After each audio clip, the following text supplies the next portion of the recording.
right. It looks like we're live. I'll wait for the folks out there to make sure that we have audio and everything. Sometimes the audio doesn't go through.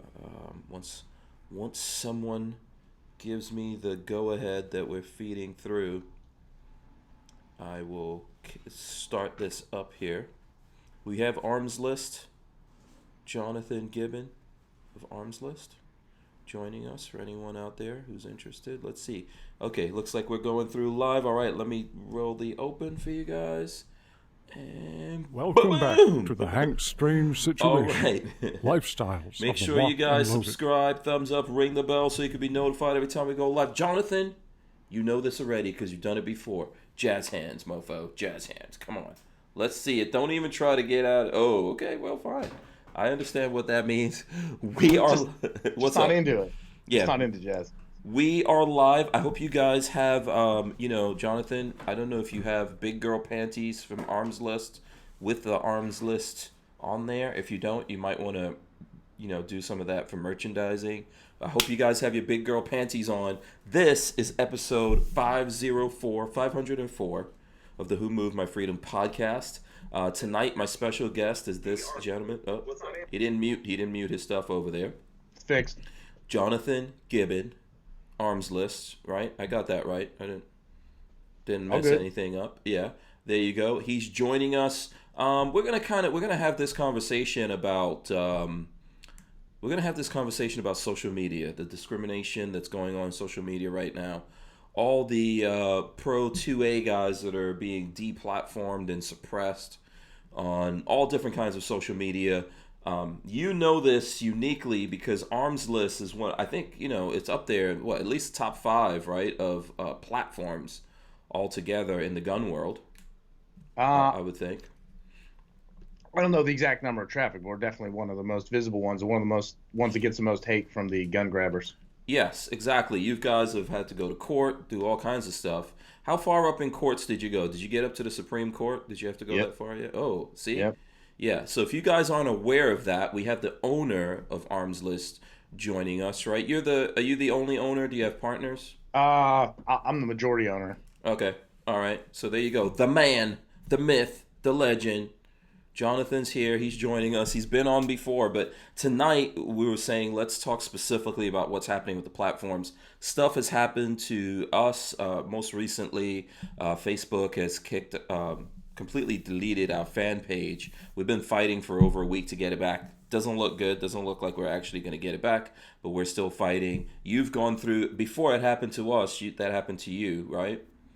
Well, I think it's been almost a year now that we lost our YouTube channel. Overnight, it just disappeared. Had to fight for like a month to get it back. The view counts have been pretty crap since then. And a month of being gone is not good for your channel. I think you could know that. But more recently, our Facebook and Instagram both disappeared with no warning. The same day or the day after, this one, I think it was The Verge, wrote a real hit piece about how Armslist is, look at all these criminals that use Armslist. And it's like, well, when 100,000 people a day are on your website, a couple shitbags slip through. But just to clarify the Supreme Court thing, the plaintiff kept appealing, obviously, and they're funded by the Brady campaign, who was actively involved in the lawsuits. They got to the Supreme Court, and the Supreme Court denied cert, which is to say, they said no, that last decision's fine. We're not going to, we're not even going to listen to it because there's nothing wrong with the previous decision. Okay, all right, yeah, we're going to get deep into all of this here. If you guys have questions, we'll probably field a couple of questions. I know there's some specific stuff that Jonathan wants to talk about. I want to talk about. We've been trying to keep ourselves from talking about this behind the scenes so you guys don't miss out on that. I'm going to ask everyone watching to smash the thumbs ups. We appreciate that. Show some love to Walther Arms, the sponsor of the podcast tonight, maker of fine firearms. Shout out to the Walther guys. The Walther guys. I got to put the H on it, the TH. You got to put that Walther in there. I get it mixed up because Walter from Safety Harbor Firearms is also on here as well. But anyway, shout out to those guys. Thanks very much. We appreciate them supporting us the way that they do. It's pretty cool. Shout out to everyone out there to save time and all that. I'm not going to get into specific shout outs. I just want to get into this conversation. Whenever we get together to talk, man, it gets pretty deep. So I expect all that to happen. So let's start this off. You got kicked off. How long? It was before SHOT Show. Before SHOT Show, About and a week. recently, A week before SHOT Show. just about. Yeah, that article came out right before SHOT Show. So Okay. in a way, it actually made my SHOT Show a little easier. I didn't have to worry about posting stuff on Instagram or Facebook. So you're not kind of stressing out like, oh, what do I take a picture of? What do I post? Right. There was nothing to do. So yeah, that happened right before SHOT Show. Facebook's still down, still gone. And where that one got even shadier is, I don't know when this happened because I don't really use Messenger because I know it's 100% just a spying app. But if you post a link to Armslist in Messenger to one of your friends, like, hey, check out this gun that's for sale, those get blocked. They won't go through. Really? And I posted a screenshot that one of my friends sent to me. Said, hey, I can't even talk about your website to my son. It keeps blocking the link. And he sent me a screenshot, and I put it on our Instagram, since that is kind of working right now. I am able to So your Instagram's back up, the old one that you had. Same page. Brought in my old posts. I still have my subscribers. The downside is I can't type captions. I can't respond. I can't type any kind of messages. So when people are like, hey, good job, what's up with this? I'm like, sorry, I'm going to have to just post again. So I've had to put up some, they're not your best posts. So you put the text over top of the thing like you're a half, second-rate meme maker. But that's the only way to get the words out on the page. So that's what I do. So if you check the Instagram now, you'll see, I'll pull it up too, so I'm not speaking out of turn here. I can throw it up here. So you've got like 26,000 followers, right? That's the right one? Yes, that's it. 26.3, I believe, at last count. Okay. And then where is this post that you're talking about? It's probably in the last 3 days because I've only had it up for about 3 days. Okay. So anyone else have this problem on Facebook, Messenger? Yeah, message could not be sent. Tap for details. So if you guys could see that there. So that person's trying to put up the armslist.com link, and it's ghosting it. That's on Messenger, right? That's on Messenger, yeah. So you're gonna have to text those links to your friends for now while we, get them to play fair to everybody. So has Facebook done that to anyone else? I don't know. I'm sure they have, but I don't have any evidence of it. So. Okay. So what? Because I'm going to try to compartmentalize these, because there's two things: Facebook and, of course, Instagram. Although they both belong to Facebook. What was the reason for them taking down the Facebook? Do you know? I believe I got some kind of a message about violating the terms, but it's weird because I would go back to look at my notifications. It was gone.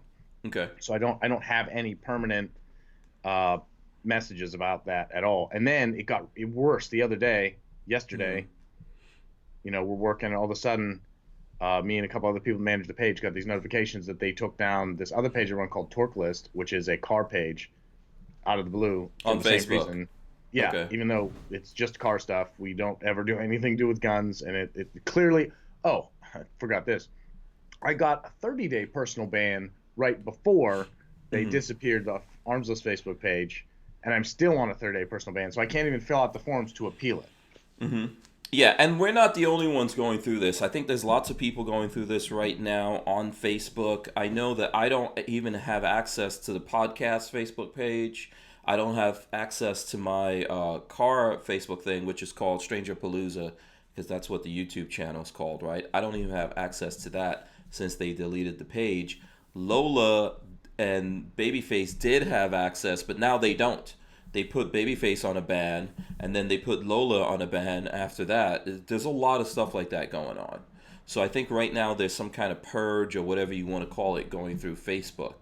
There definitely is a purge, because we've talked to a couple people, and in a weird way, the more they try to beat us down, in some other way it helps us, because they were taking a lot of ad dollars from a lot of gun companies, holster companies, whatever. And I would always say, you're giving money to people that are actively trying to suppress the Second Amendment and people that support it. And they're now purging that too. Like people come to us and be like, hey, I need to buy some ads, keep the business going, because they're not taking my ad campaigns anymore.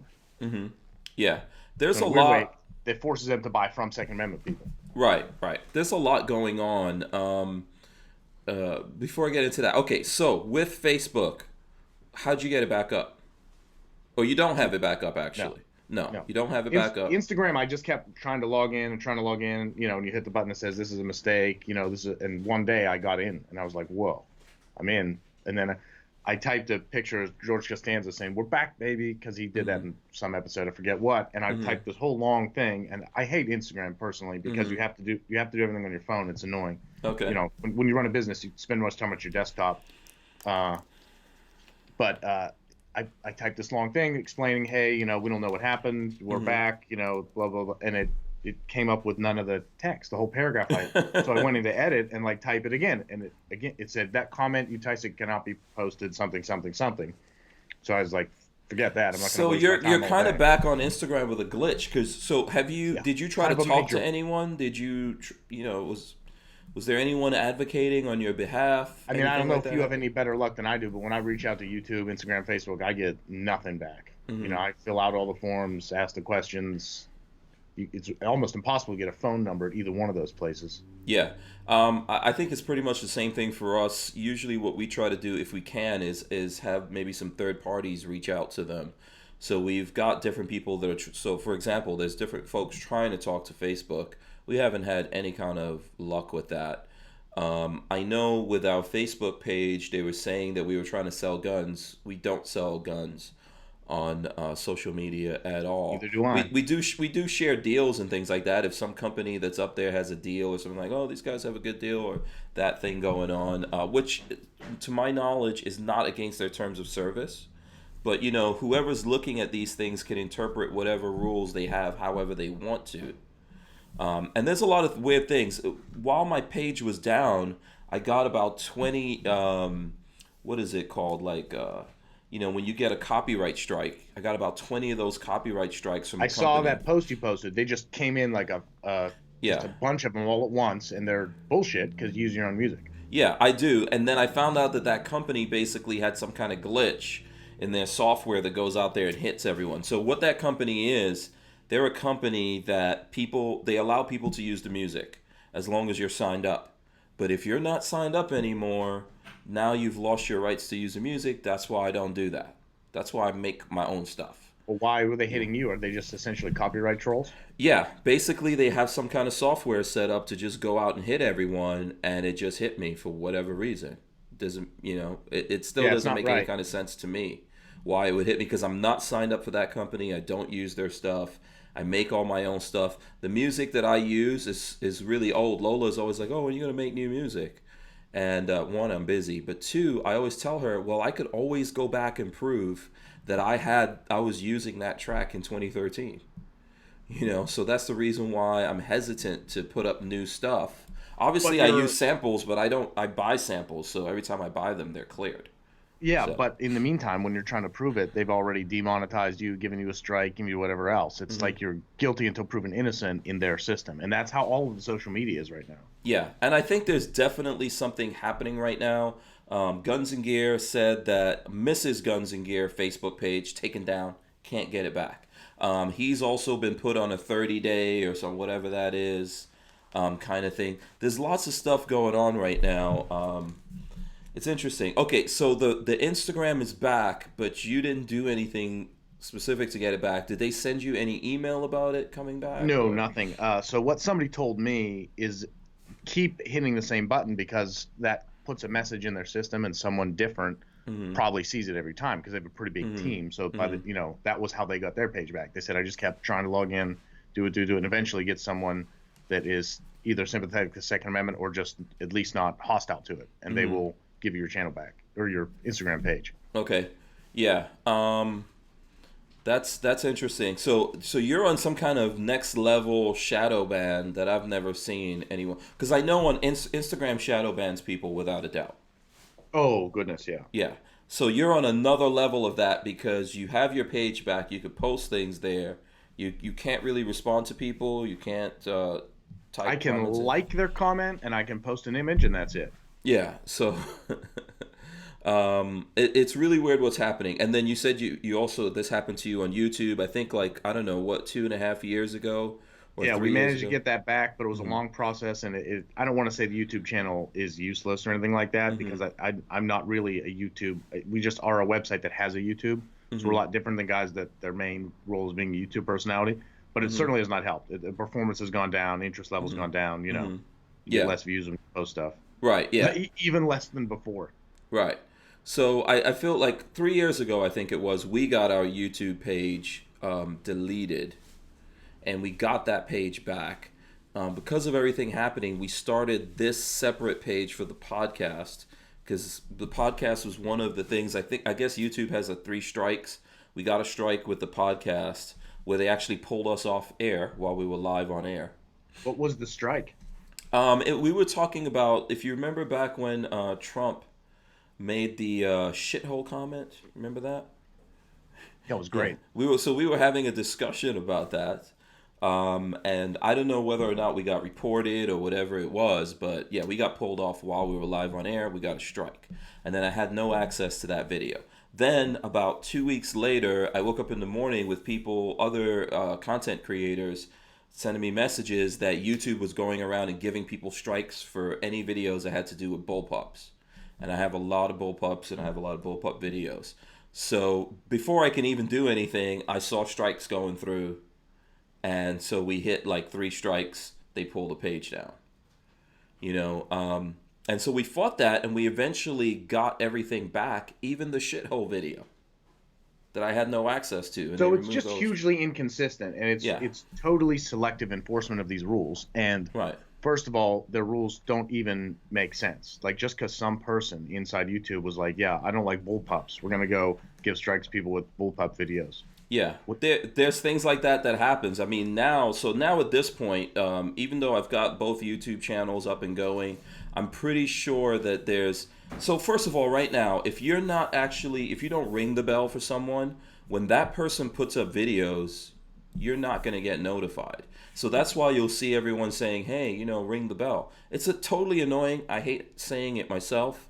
The reason for it is that if I post a video on this channel, on my YouTube channel, and I have 90 something thousand subscribers over there, right? If I post a video, only the people who rang the bell are going to see that video within like 24, 48 hours. Everyone else, Yep. it could be weeks before YouTube's going to spit that video out to them, even if they're subscribed. But the algorithm's going to judge you based on what you're able to do within that 24 to 48 hours. So having 90,000, that's not the percentage of who rang the bell and who's going to look at that video is lower. So it usually doesn't overcome the gravity of the algorithm versus someone, let's say, that has 1 million subscribers and they can get maybe 20, 30,000 views of that video, then they could overcome that. So we're going through that over there, and then over here, it's I think there's something else going on because it seems to me like the audience is really suppressed over here. Even when we switched over and we were putting up the podcast, we would sometimes get 10, 20,000 views on a video. Now we don't get anywhere near that. And we don't have as many people subscribed, obviously, over here. But sometimes we have some big folks that come on, and that in the past they would have driven a lot of traffic and all that. We don't get the same thing over here, which tells me that there's all kinds of other suppression going on. Every time we put up a video, they demonetize it. When they demonetize a video, it's not really about the money. It's that they're not making money off of it. So it's very difficult to find that video. If a video is demonetized, you can't search and find it.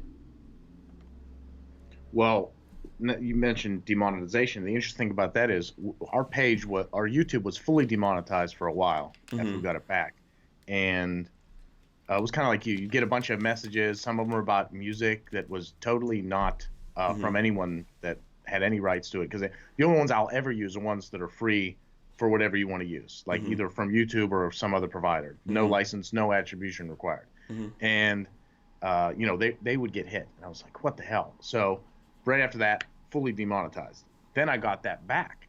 Then I found out while we were demonetized, though, before I got it back, they're still running ads on Oh, your absolutely, videos. yeah. So YouTube's making money, but you're not. Yeah. Which is really pretty pretty sketchy. There's weird things going on. So in terms of getting hit by the copyright strikes, I got hit recently for a copyright strike, and now YouTube tells you exactly where it is in the video. And I went to that part of the video, and there's no sounds except gunshots. There's no sounds at all. No, so literally, gunshots. So someone was trying to claim gunshots. No music. Yeah, no music, but someone was trying to claim that the gunshots in my video were their gunshots. Live recorded gunshots. Yes. Not audio track dubbed over. Yeah, so I responded to that where I said, hey, there's no way in hell. This, like you just said, this is live recorded audio of gunshots that 100% belongs to us. And then whoever it was dropped it. So one of the problems that we have outside of whatever's happening with all these platforms and what they're doing it's a very deliberate thing, I think, that they're doing. But outside of that, you have companies that are strictly out there now making copyright claims, just trying to get money. Because what happens is if that copyright claim goes through, then whatever monetization exists for that video, YouTube sends it to those people.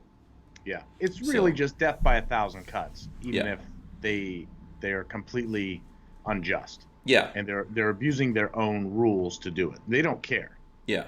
So without a doubt, I think we're both going through that. Here's the thing that I want to talk about. Couple of things, right? And I'll let folks out there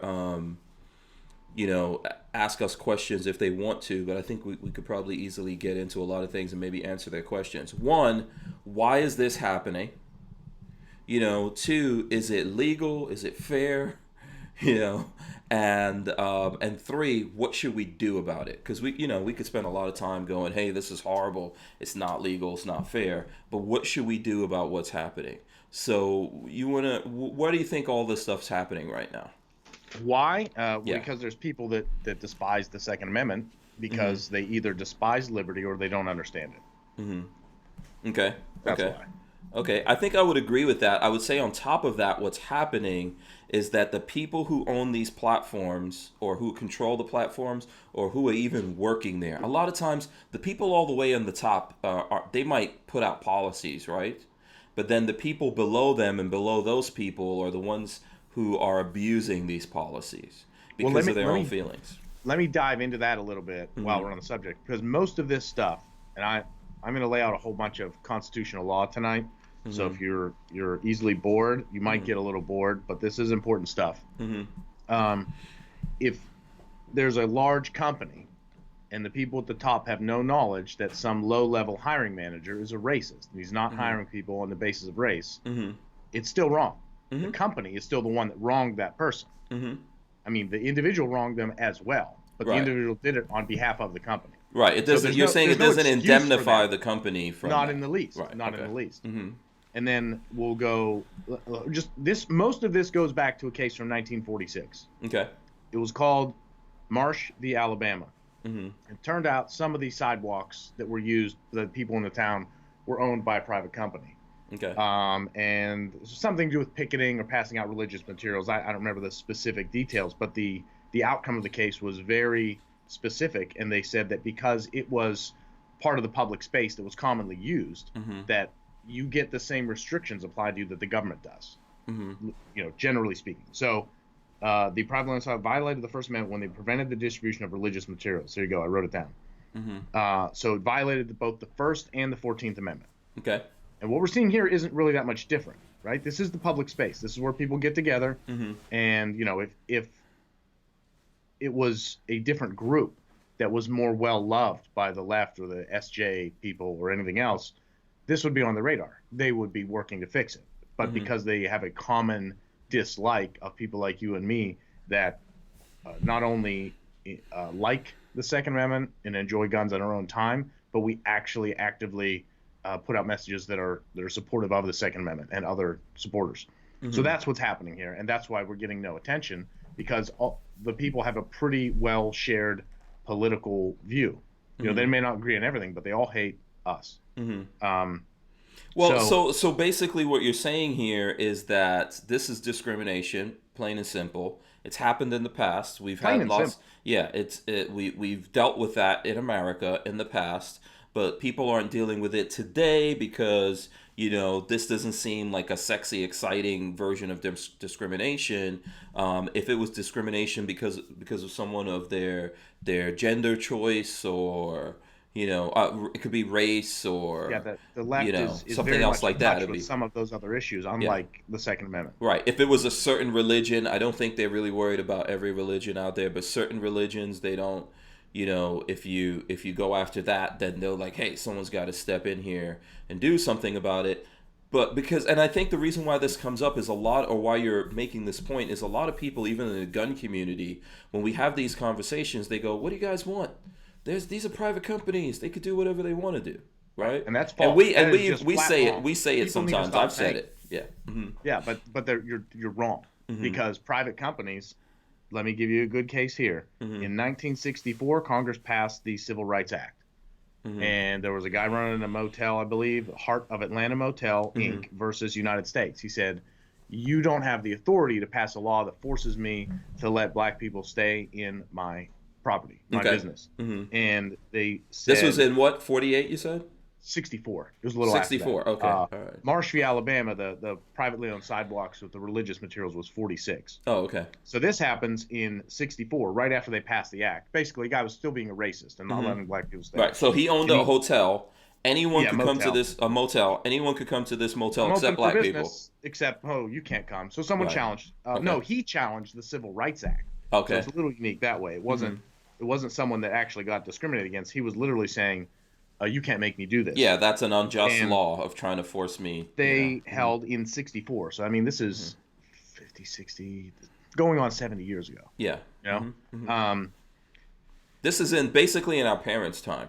Yeah, this is way back. And they said Title II of the Civil Rights Act is about public accommodations. And the reason I'm saying this is complicated, we're going to have to work it all together. I'm going to talk about antitrust laws here in a minute. And it all ties together in a weird way that they're inextricable, and it's utterly unique because technology always moves faster than the law can keep up. That's always happened, and it probably always will. But what that means is just because something's happening right now doesn't mean it isn't going to be determined to be completely unlawful, illegal, and unconstitutional when the Supreme Court, or at least even a federal circuit, gets their hands on it. Right. And so anyway, he says, I don't want to let black people stay in my motel. They come back and they said, the Title II is about public accommodations. You're not allowed to outlaw. It outlaws the discrimination based on race, religion, and national origin in all public accommodations engaged in interstate commerce. So the Commerce Clause they use to regulate everything, which sometimes is really bad for us, but whatever. The point is, a website is, generally speaking, involved in interstate commerce. Right. But at that time, there weren't websites, so they're not. That didn't exist, so they weren't thinking forward to that. Right. Now, what's important, because this probably will come into play, is that private clubs were given an exemption from this. And it's kind of vague, and the language is a little weird. But essentially, if black people want to have a club, they don't want to invite white people. If it's a private club, it's not the same as public accommodation, and it is the distinction under the law. Yeah. And just this, like a lot of that's clubs still in it. Didn't allow women. You know, a lot of people think it's distasteful, whatever. It's not directly illegal federally anyway. There may be some local places that tried to say that. Because the implication of it is that this club was already set up for specific people. So it's set up as a men's club or women's club. Yeah. When I was a kid in the 80s, I worked at a Jewish golf club, actually, that didn't let anyone who wasn't they didn't let blacks and Italians at that club. No, you could work there. You could work there. You couldn't be a member. You couldn't be a member. No, sir. The important legal distinction is not really the way it was set up. Right. It's about the fact that a private club, by virtue of being private, invite only, we only let who we want, isn't really engaged in interstate commerce. And the Commerce Clause is the argument they use to apply First Amendment, which only bars the government from restricting your First Amendment right. It doesn't bar private companies. But once you're either part of the public, forum, public square, town square, whatever they call it, or you're offering public accommodations, now you get those same restrictions placed on you that the government has on them. Right. Yeah. In the First Amendment, the 14th Amendment. And interestingly enough, we haven't seen one with the Second Amendment and the 14th Amendment, but trust me, that one is coming. We will see what happens. But what they're doing here it is wrong. We all know it's wrong. Yeah. I'm pretty sure most of them know it's wrong, but they don't care. I absolutely believe they know it's wrong. Here's the thing: they're looking for political cover, right? So They already started doing it, so they got to cover their own ass. yeah, well, and I think that where right now, so when I say political cover, let's say, for example, we had President Hillary, right? Don't even say that. Yeah. Let's say we had that scenario. They might feel like, oh, we've got overwhelming political cover. We could do whatever we want to these guys. Everyone thinks these gun guys are bad guys. It's way beyond taboo. Who cares about the Second Amendment or whatever? They're not a protected class. We can get rid of them. That's one. They don't have that. What they have is a Trump administration and a split Congress and Senate. However, they have political cover in terms of none of the the media one, but also the politicians, including Republicans out there, some of them who are being discriminated against under these same things.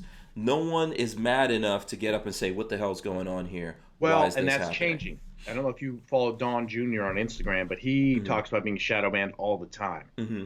And he sees it happen to his because all of a sudden, you're kind of growing. You get a pretty good idea of your audience and how they respond, even though it's digital.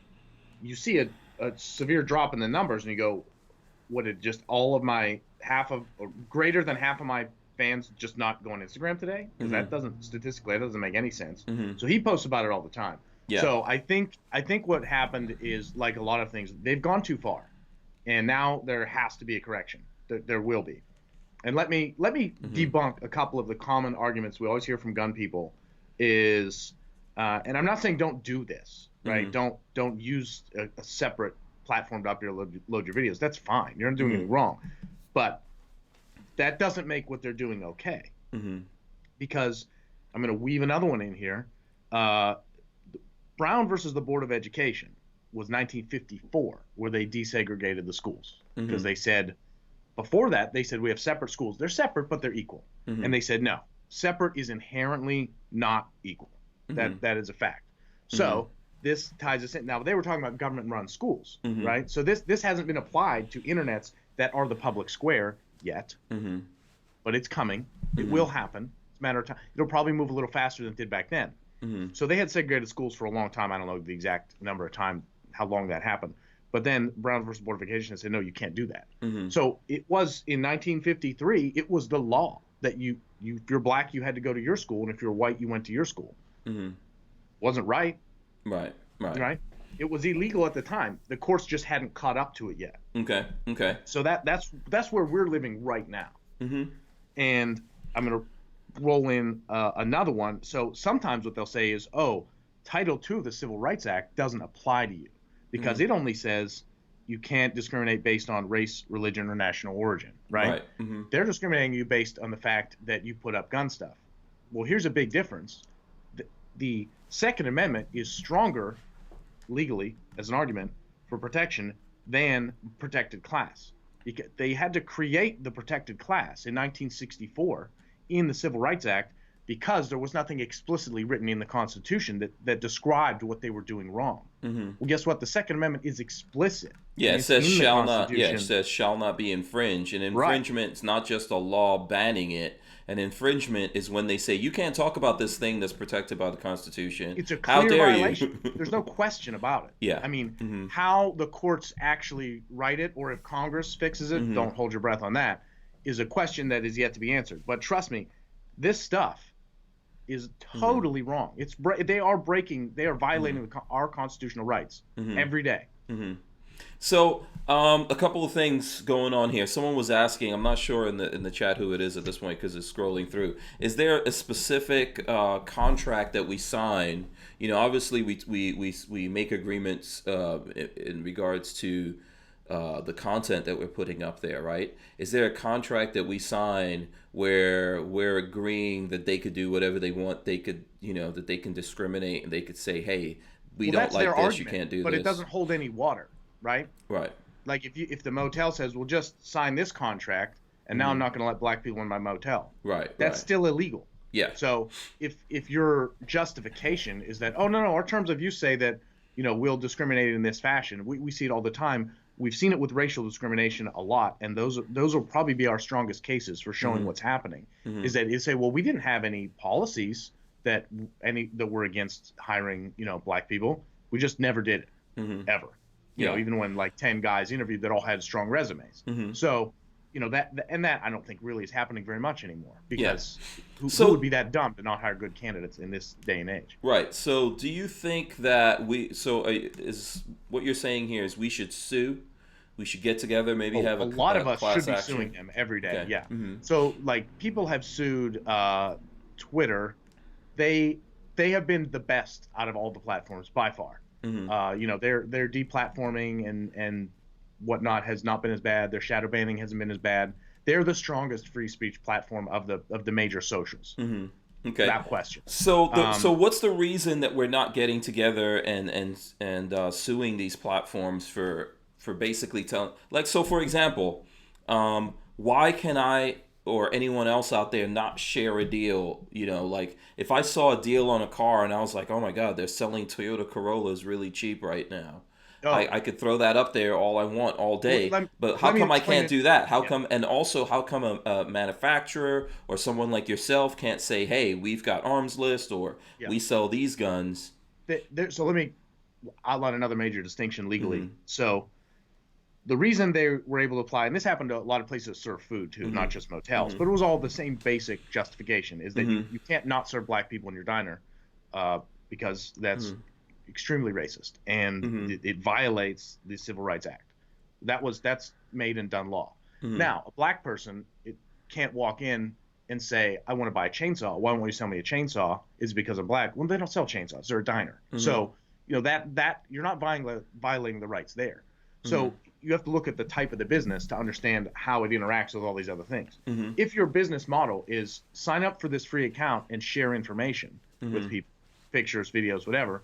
And furthermore, their argument, they're really going to struggle with this, because on Facebook and YouTube, only people that want to see your stuff see your stuff. It's not like, you can try to use some public indecency type of arguments. We're like, oh, well, we have to keep it nice. If they don't follow your page, they won't see your stuff. They're not going to find it.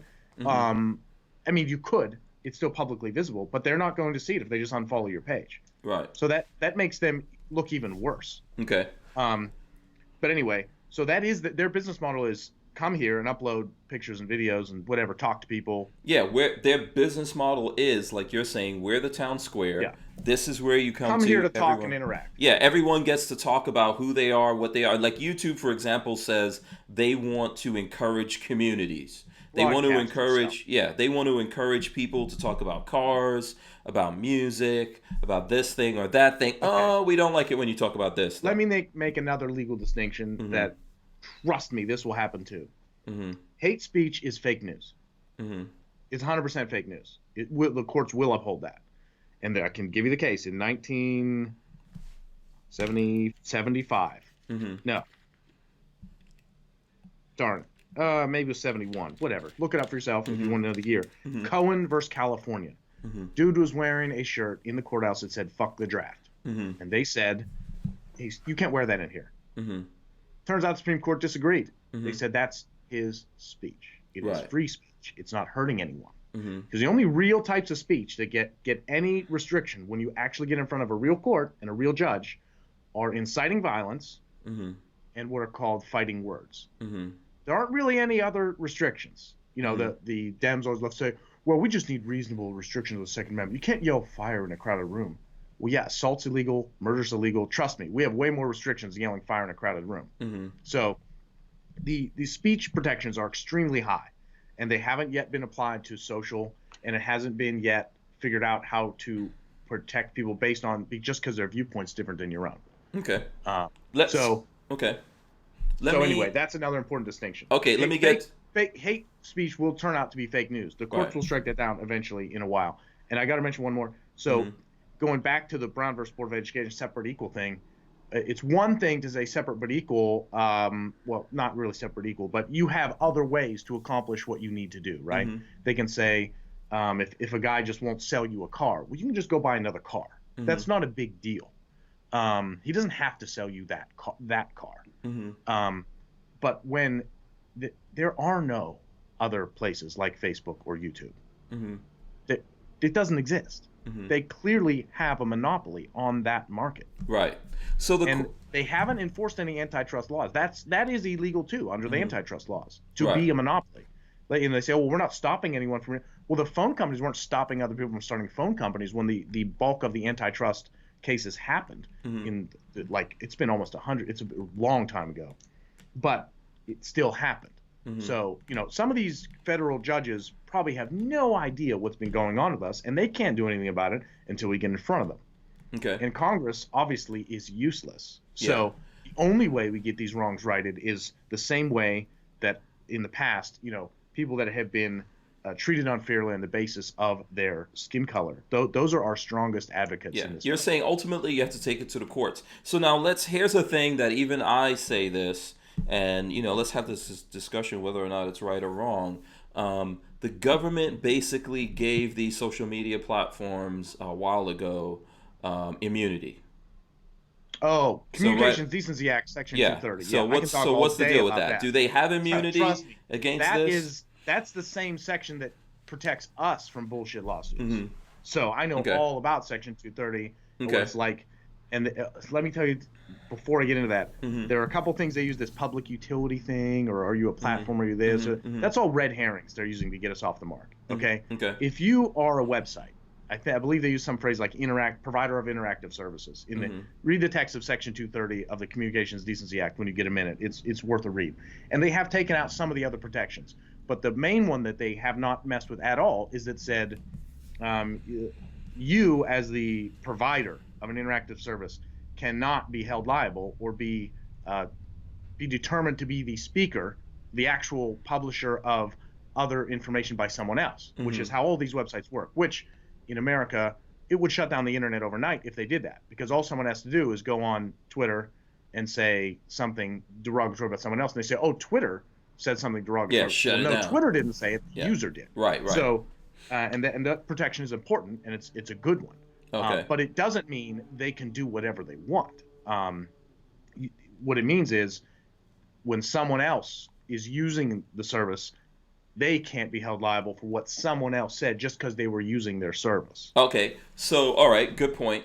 Now, the thing is, so you're saying like that works for Armslist, right? Because you're providing the platform. This is basically what Armslist is. It's like Craigslist. You're providing the platform for people to get together, communicate with each other, facilitate things. No, I don't facilitate. Okay. I let people. No, the people are facilitating it. You're just providing. I let people communicate. Yeah, you're just providing the platform that they communicate on. Right. So therefore, you're not liable for whatever they facilitate.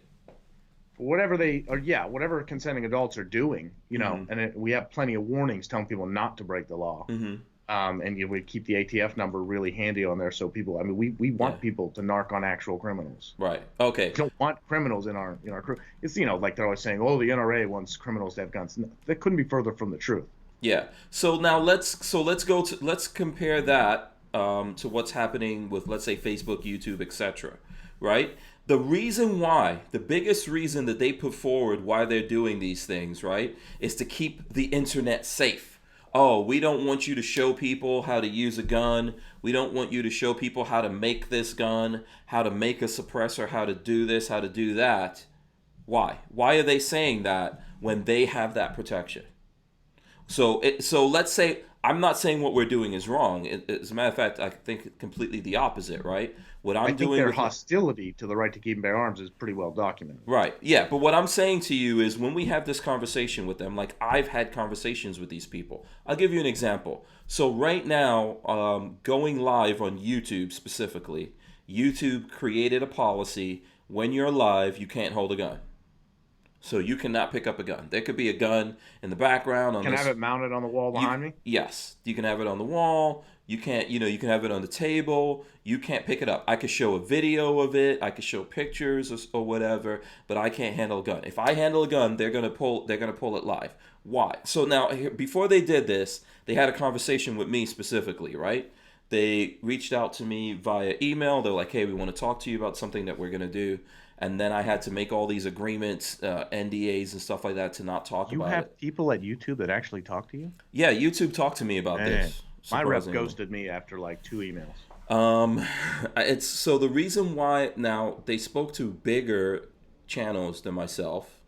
Then they spoke to me because on YouTube in the gun space, this is a specific gun related policy that they have. So in the gun space, I probably go live a lot, right? I'm doing this Monday to Friday, 2 hours. So they wanted me to know we're watching you, what you're up to. And and they were telling me about this. When I'm having this conversation with them, when they dropped this on me, I didn't know what it was going to be about. Literally, the call had about 3 lawyers on it and 2 other people representing YouTube. Okay, and they're telling me, okay, you can't talk about this. Here it goes. We're not gonna. If you're live, you can't handle a gun. When they told me that, I said what you're saying right now. I said, listen, this is discrimination. This reminds me of, a long time ago in America where a guy couldn't eat, a black guy couldn't eat in this restaurant, couldn't use this bathroom, couldn't drink from this fountain, can't do this, can't do that. You're telling me you're making a specific law against me as a gun guy, which I've not done anything wrong. I handle guns all the time, don't hurt anyone, don't hurt myself. You're making this rule and you're going to, like they said, they're going to actually watch me. When they said that, right after that, we started getting hit on a bunch of videos and all that stuff. And to me, I told them, this sounds like discrimination. Their response was, oh no, some of us are gun guys too. We don't want to do anything to stop you from... They're gun guys. Yeah, that's what I said. I was like, if you're a gun guy, you wouldn't even be telling me that you think this is okay. But they're trying to say that they don't like the idea of someone implying they're discriminating. The point they keep coming back with is we're just trying to keep everything safe because there's people out there that have done bad things and broadcast it over social media. My response to them was, that's not going to stop anything. I've been doing this consistently for 3 years. I'm not a bad guy. The bad guy who's going to do something, you don't have any way of stopping that person from doing it. By the way, it's happened since then, right? This guy in Thailand was broadcasting on social media horrible things that he was doing because they're not watching that guy. They're not watching everyone. They're saying, oh no, we're watching you. And if you do this, it's similar to for example. Does it feel a little bit like gun control laws? Like, oh, all these criminals out here doing all kind of crap, but we get more burdens on us. Right. But for example, if people hurt people with guns, there's a lot of murder takes place with hammers. Right? So some furniture building guy, you should tell him, listen, don't pick up that hammer while you're alive. Right? Fair.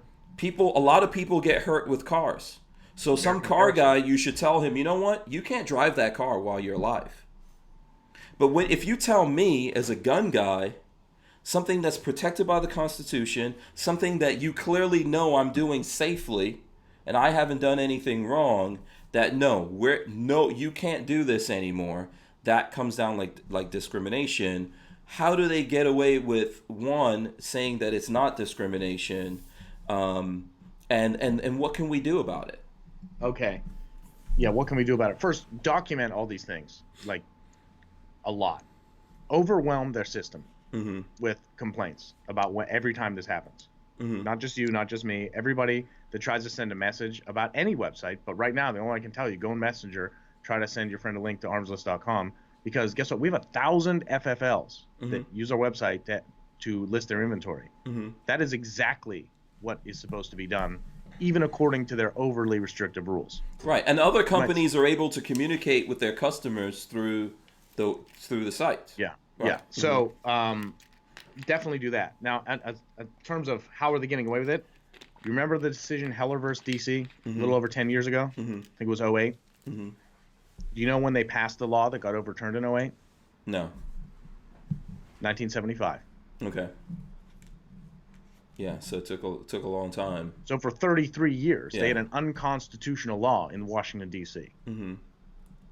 So it doesn't mean it'll be easy, and it doesn't mean, but we need to document. We need lawsuits. I mean, they sue. The left sues right organizations all the time. Look at the whole Baker fiasco. Like if it was the other way around, and some gun guy went to a sort of peace-loving, pacifist baker that leans left and said, It "We says, want "Bake you to me a make gun cake." I want a cake with a Kalashnikov on top of it," then they would change their position because they're not arguing honestly. They never do. They are advocating for their own personal wishes, not for policies that are defensible and applied consistently. So that's why we have to document it. We have to fight for it. Just overwhelm them with complaints. Whatever platform is suppressing you. Okay.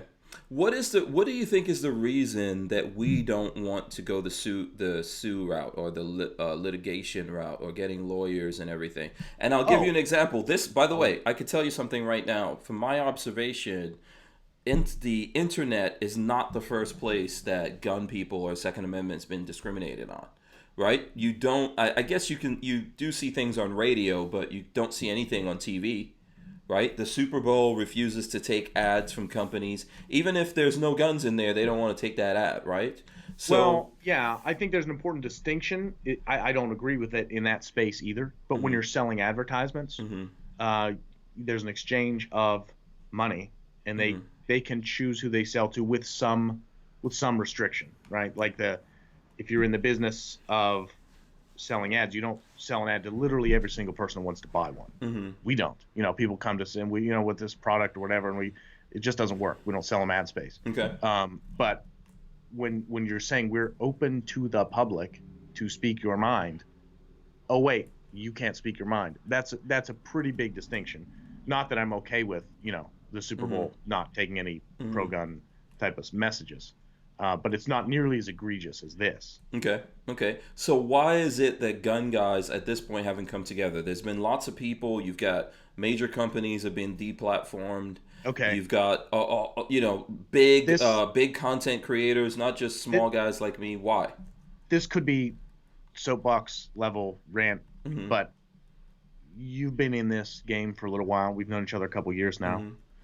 Would you say that the guys you meet, the people, I mean, it's mostly guys, let's be honest, do you think we're good at not stabbing each other in the back as a whole? Are we good at coming together, or do we suffer from a shit ton of friendly fire in this? I think okay, so do you want me to answer that? Yes. Do you want my answer? Are we good at that? coming together? My answer is the gun community is good at coming together when the gun community is watching. So there's certain things we could come together or make it look like we're coming together on, right? If the community as a whole is watching and people are like, oh yeah, this is going on. So let's say, for example, Virginia, right? If this thing's happening in Virginia, the zeitgeist of the gun community is behind that, then gun guys could get behind it because, hey, it's gonna sell tickets or get views or whatever, then they can get behind it. What about everything else? I think in general, if no one's watching, if it's the boring, not so sexy stuff like what we're talking about now, not so much. And I'm not saying, I don't want to say this because I think there's big guys out there that feel the same way, that feel like, man, this is nonsense, we have to do something. And they might be big with numbers, but it takes more than that to actually fight this. So I don't want to say that big guys, just by the nature of them being bigger channels or whatever it is, don't want to do this. However, a lot of bigger channels do not have a motivation to do it at all, right? Because if you don't have the problem, or if it happens to you, you have a massive amount of people behind you pushing it and getting your thing back on, and it's just a little blip and you get back on track, it's really no big deal. Okay, point number 2 in this list of why we haven't done more and done better. In your experience dealing with gun companies and anyone in the industry, they have to be a manufacturer. Are they ahead of the curve when it comes to adapting They're to in the Stone and Age. advantage of the internet? Yeah, I can answer. Okay. Stone Age. So we're Stone Age. We're 10 years behind if we're being generous. Right. I mean, the biggest companies, if we're going to be, hard on ourselves. Right. The biggest companies in the firearms industry, the biggest companies that make the most money have the shittiest websites. It's not just about the website. I know, but I'm sponsoring your show. Right. You want to come on, you want to do this, you want to do that. But I'm just. Whereas when you talk to Nike Samsung, Right. how how Yeah. their company marketing people Absolutely. handle what they're doing. Absolutely. But I'm the reason why I say that is to make a point that if the one thing where you sell most of, right? So even if you don't, let's say you don't sell through your website, but people that want to buy your product have to go through your website. They have to go there to find out information to be able to communicate with you. And your website is crap, and maybe a website from 20 years ago, then that's a big indication of where your money goes. So if you don't do it there, yeah, you don't do it in anything else. You don't get up to speed on anything else. You're still in the stone age of how you're conducting your business, right?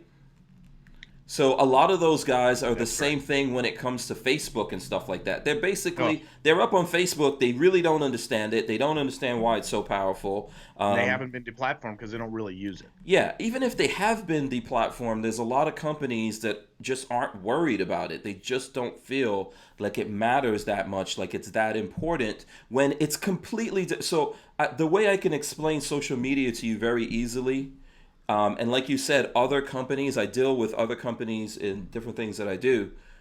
Other companies get this. 20 years ago, 30 years ago, if your sink is leaking, you go to the yellow pages, right? And you call up a plumber, or you call up your friend of yours, or the neighbor downstairs says, "Oh, use this plumber," right? That's what you did 30 years ago. And today, when you have that problem, you go to Facebook, Instagram, Twitter, you go to social media. That's where you go. That's where you find out the answer. That's where you find your solutions. Or a search engine. You can use those too. Yeah, or you go to a search engine, and that typically will lead you to, this is where you're looking, this is where you find things. So a company that really believes that them being on social media doesn't matter is insane. There's no one working at that company that has any grasp on how important it really is. Yet they have marketing departments. They might have 20, 30 people working in a marketing department and have no understanding of the biggest place that they're being marketed. So I think we've answered your question pretty well. We have a lot of backbiting in the community. Mm-hmm. We're far behind the curve technologically, Mm-hmm. and a lot of people don't even realize it. Mm-hmm. So those are pretty big problems. Yeah. Now, while we're on the backbiting friendly fire issue, let me get another soapbox Okay. because I see it all the time. Mm-hmm. Um, the other day I posted on Instagram something about Bernie trying to take everybody's guns, basically turn us into Venezuela, Mm-hmm. and that's his words. I'm not twisting anything. That's what he said. Mm-hmm. First, he says first they'll take quote assault rifles, which we all know is crap, but whatever. He says we'll take assault rifles and then we'll do more. That's Right. his official stance. Mm-hmm. And one of the first comments was something about something Trump did that wasn't perfectly good, that a lot of people disapproved of. And, I understand that. I want you to call the White House. I want you to write emails. I want you Mm-hmm. to, I don't know, when Trump texts you asking for money, text them back or whatever. Reach out and tell them you were disappointed, that you're upset, that you don't like it. But the fact that the average internet guy you run into, or even in person, in the gun community, is better able, he's more eloquent, he's faster, and he has a spiel this long about his problems with Trump on guns. Right. He can rattle for a good 30 seconds to a minute. And I say, tell me about you think about Mike Bloomberg. Well, I don't like him.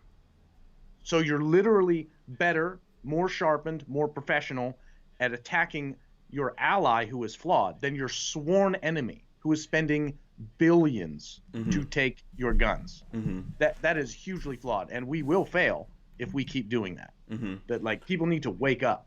Right. Do you think so? What my response to that is to analyze the particular guy. Me as a gun guy, I'm not 100% Trump fan. Like, I'm not dogmatic to anyone, to any human being.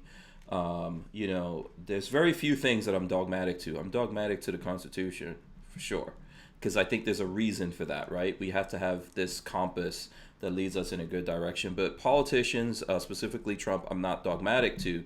At the same time, like we talked about earlier, I would rather have Trump than Hillary sitting in the White House right now. So that's the thing I get to with everyone is, has he screwed up? Should we hold him accountable? Absolutely, yeah. Should we? Yeah. Okay. These are all good ideas, but when your go-to response is to tear down Trump, and I say, good, what's the alternative? Mm-hmm. We're gonna put Buttigieg in there. Think he's gonna be good for the Second Amendment? Mm-hmm. What are your alternatives? What are your actual alternatives? Yeah. Well, so here's what I would ask you. That guy. They never have an answer. Right. They So is that guy who's saying that to you, right? That person saying that to you. Yeah, that guy. Yeah, that guy. Is that guy like a real gun guy? Is that a plant? Well, is that like a Bloomberg plant, maybe? And that's a good point. Mm-hmm. I mean, if I ask you about, oh, hey, what do we do? Well, Trump, well, what do you think about, Buttigieg? Who was the guy? Hell yeah, we're going to take your AR-15. What was his name? That dropped out of the race. He said it in a Democratic debate. Yeah, Beto O'Rourke. Yeah, Beto. Beto, yeah. Yeah, I don't like him. He sucks. Mm-hmm. And they say, based on your actual words and the effect you're having on the status of gun rights in America, I have to assume you actually work for the enemy. Yeah. Because that's what your words are. So if you're one of those guys that's doing it by accident, just because you're angry, fix your words. Mm-hmm. Because someone like me that is seeing this from a satellite view and is fighting this battle on many levels, including in court all the time, I can't take you seriously. I have to assume, I have to take you seriously and assume you work for the opposition. Yeah. I see where you're saying they're not educated enough. They're not educated enough. Well, I think there's some of both. We know there's actual plants and trolls in our community trying to make us look bad. Yeah. They try to do it at rallies. They try to do it at everything. So we know they exist. So watch your words. Yeah. Because, guys that are actually trying to influence the Trump administration in a positive way. And here's a plug for Second Amendment Foundation. If you don't know who they are, if you don't know who Alan Gottlieb is, if you're upset with the NRA, go to SAF right now. Read about what Alan does. Alan goes to the White House. I've seen the picture. We're personal friends on Facebook, so I see his personal page, and him and his wife are at the White House dinner. He actually has the president's ear. He has I've watched as you hear the this or that's going to happen, and then he says, "Oh, I met with White House, staff, blah, blah, blah," and then it doesn't happen. He has an actual effect, an actual voice. So, we need to. If you're upset with the NRA, like most of us are, give money to SAF because he does more with less money than anyone else out there. Yeah. And I'm not trying to dog any one organization. I'm just saying he really rocks at being an advocate for the Second Amendment. He gets more done for us. Yeah. I think that, this is one of the problems, right? A lot of us, me included, we were funneling money into the NRA. There's a massive problem going on there, right? Power corrupts. Absolute power corrupts absolutely. NRA was pretty much, like you were talking about, monopoly. They had a monopoly on getting money from us, and we were leaving this job up to them at looking at people and talking to people. That went horribly wrong in so many different ways. And now all that money, there's tons of money that's getting frozen up. People aren't giving that money. Yeah, we still need money. We still need to fund people who are talking to, pushing back, fighting laws and things like that. And then we need to have that money as leverage over politicians. Because at the end of the day, man, they could give two craps about us. Every politician, they don't give two craps at the beginning of the day either. Yeah, exactly. Every politician, once they've won that race, they're thinking about the next race. And typically that's money. So if we've got the ability to leverage that money over them, we can say, listen, you're not going to get this money if you don't do the right thing here. As a matter of fact, we'll support someone else running against you, then I think that's what we really need. We're kind of missing that right now with everything going on with the NRA. Are you having like a power surge or something over there? No, I had a motion. I had to move. It couldn't see me. Yeah, I'm with you on that completely because, NRA's made some serious mistakes. I mean, part of me hopes they can fix it and get back in the game because they had a big seat at the table. They have a large organization. They have the ability to do good things, but they've done some horrible things lately. And I mean, I'm not currently giving them any money, put it that way. Yeah, but and I'm not helping sign up new members on my website as I've done in the past when I thought they were, had our backs. Yeah, there's a lot of that going on. And this is, I think, why we're getting a 1-2 punch right now. So we don't have that. There's lots of chaos going on over there. And then also what we had in the past, so if you go back to the Fire Armageddon, which is, I think, around the time that we probably met each other, or somewhere in the middle of that, right? Like 2013, somewhere there, right? Was it at that Century event in Tennessee? I think Is that so. I think what it so. was? Okay. Yeah. So if you go back to then, social media, we really use social media to push back against a lot of stuff Yeah. and keep people notified and activated and out there. That was like the Tea Party was kicking up and doing things. This is, I think, the reason why now they realize that when they looked at it and they asked themselves, how come we had like a Democrat in the White House? You had Obama in the White House, right? You had all these things that said, you had these events happening in America, and they were like, this is where we do it, right? We're gonna get some serious gun control on these guys. And then everyone got together, made this stuff happen, and social media looked at that and said, never again. We're not gonna let that happen. They said again. that about the 16 election, and they've said it about Yeah. gun rights advocates such as ourselves. Yeah, that's another thing. You're right. When Trump got elected, they were like, "How did that happen? How did this get away from us when we were telling everyone who to vote for?" Yeah, we told them all. We told them there's a 99% chance she's going to win, which I think actually backfired on them a little bit because people weren't really enthusiastic about her as a human being, let alone a leader. So when they said, "Well, she's going to win anyway," at least my conscience is clear. I didn't go out and vote for her. Yeah. I think that, so what we're getting now is by deplatforming people, one, you're creating fear amongst the people. Like, one of the reasons why you're not seeing a lot of people getting all up in arms about this is that if everyone isn't getting it, you see, I think these guys are very deliberate about this right now. You can go back to when they deplatformed, what's his name? Oh, man. Alex Jones. Alex Jones, right? Alex Jones got deplatformed across the board. Across the board, yeah. One individual. There were some other people that they did it to around that time.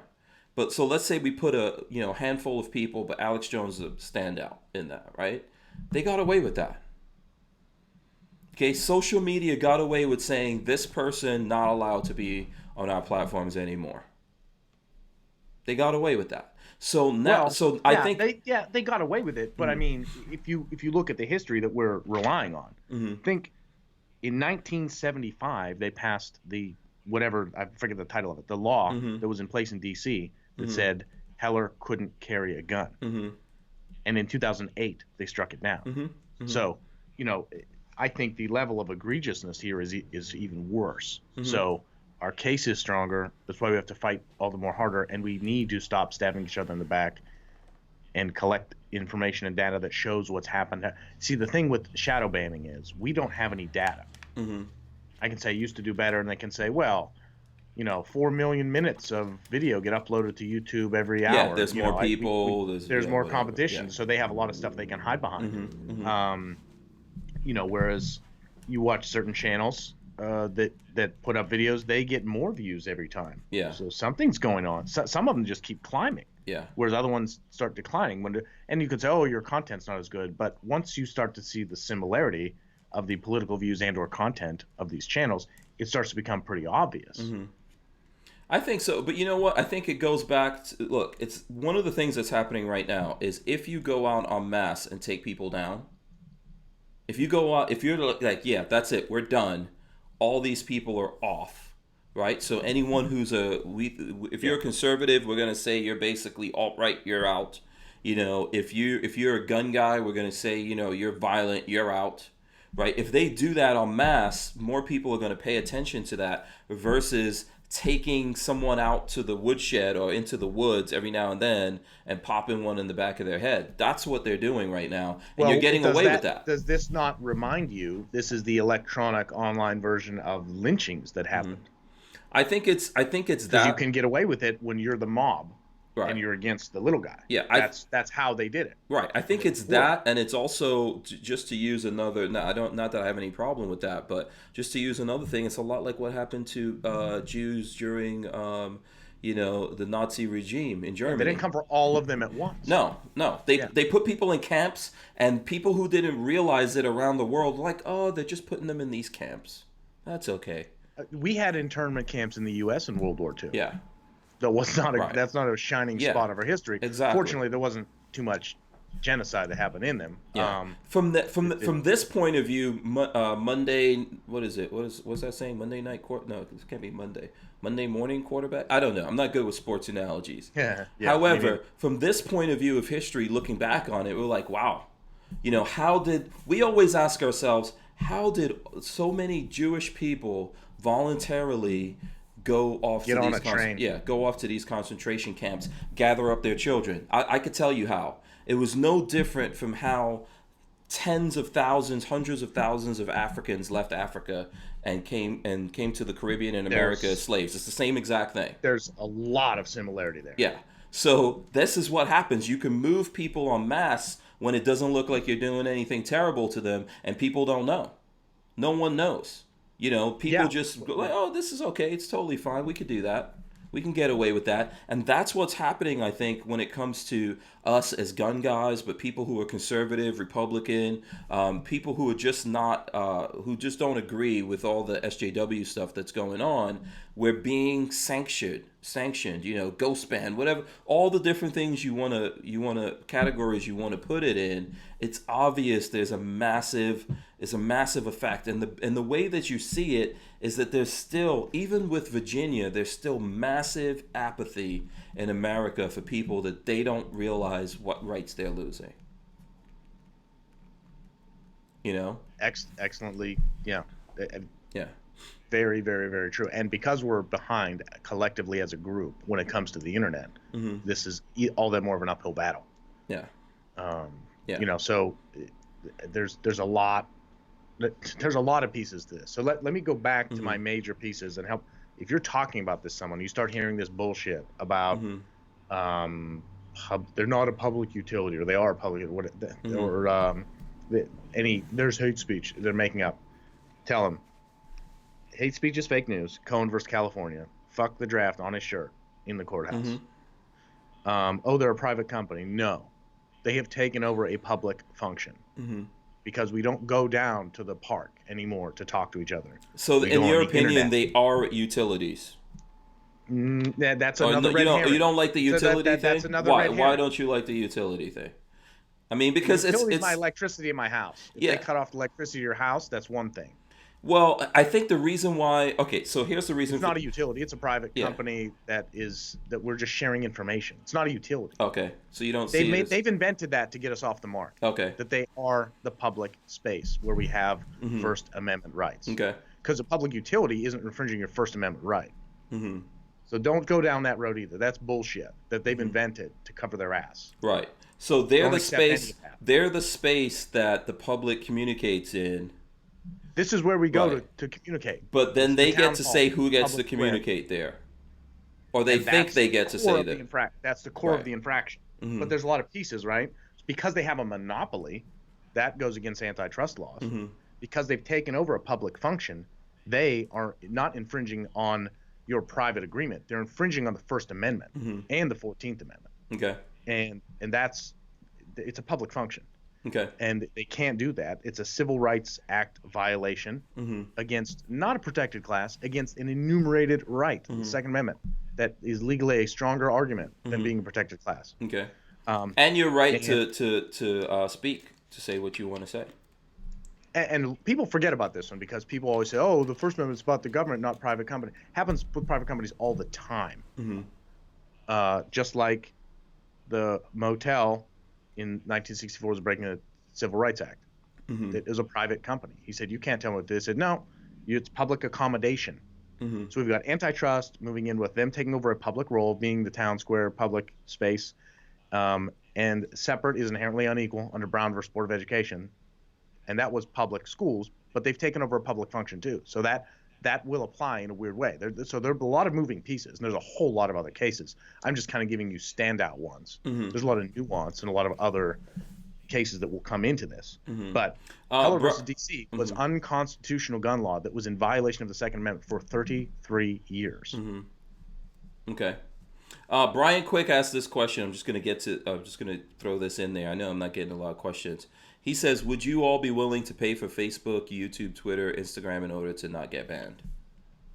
Probably would not. I probably not at this point. No, I'll never pay a dime to any of them. Yeah. What about you? So, and then Mark Gibbon says, is this someone related to you? I think it's my dad. Oh. He's in Florida right now. Yeah. He says, if Facebook charges a fee, they're finished. Here's what I think. We're paying for these things. Well, that's because They're we are the product. They make money off our back by yeah, they're selling our taking data, serving us ads, et cetera, et cetera. exactly. So So there's no we're way already I'm going to pay for it. yeah. So we're already paying for it. Okay. Yeah. They're already charging us by selling our data. They Mhm. just don't. They don't really tell you that, which may end up being another violation. We'll find out. Right.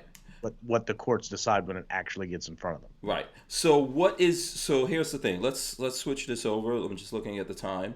What do you think we do about this? Is if you're saying class action lawsuit?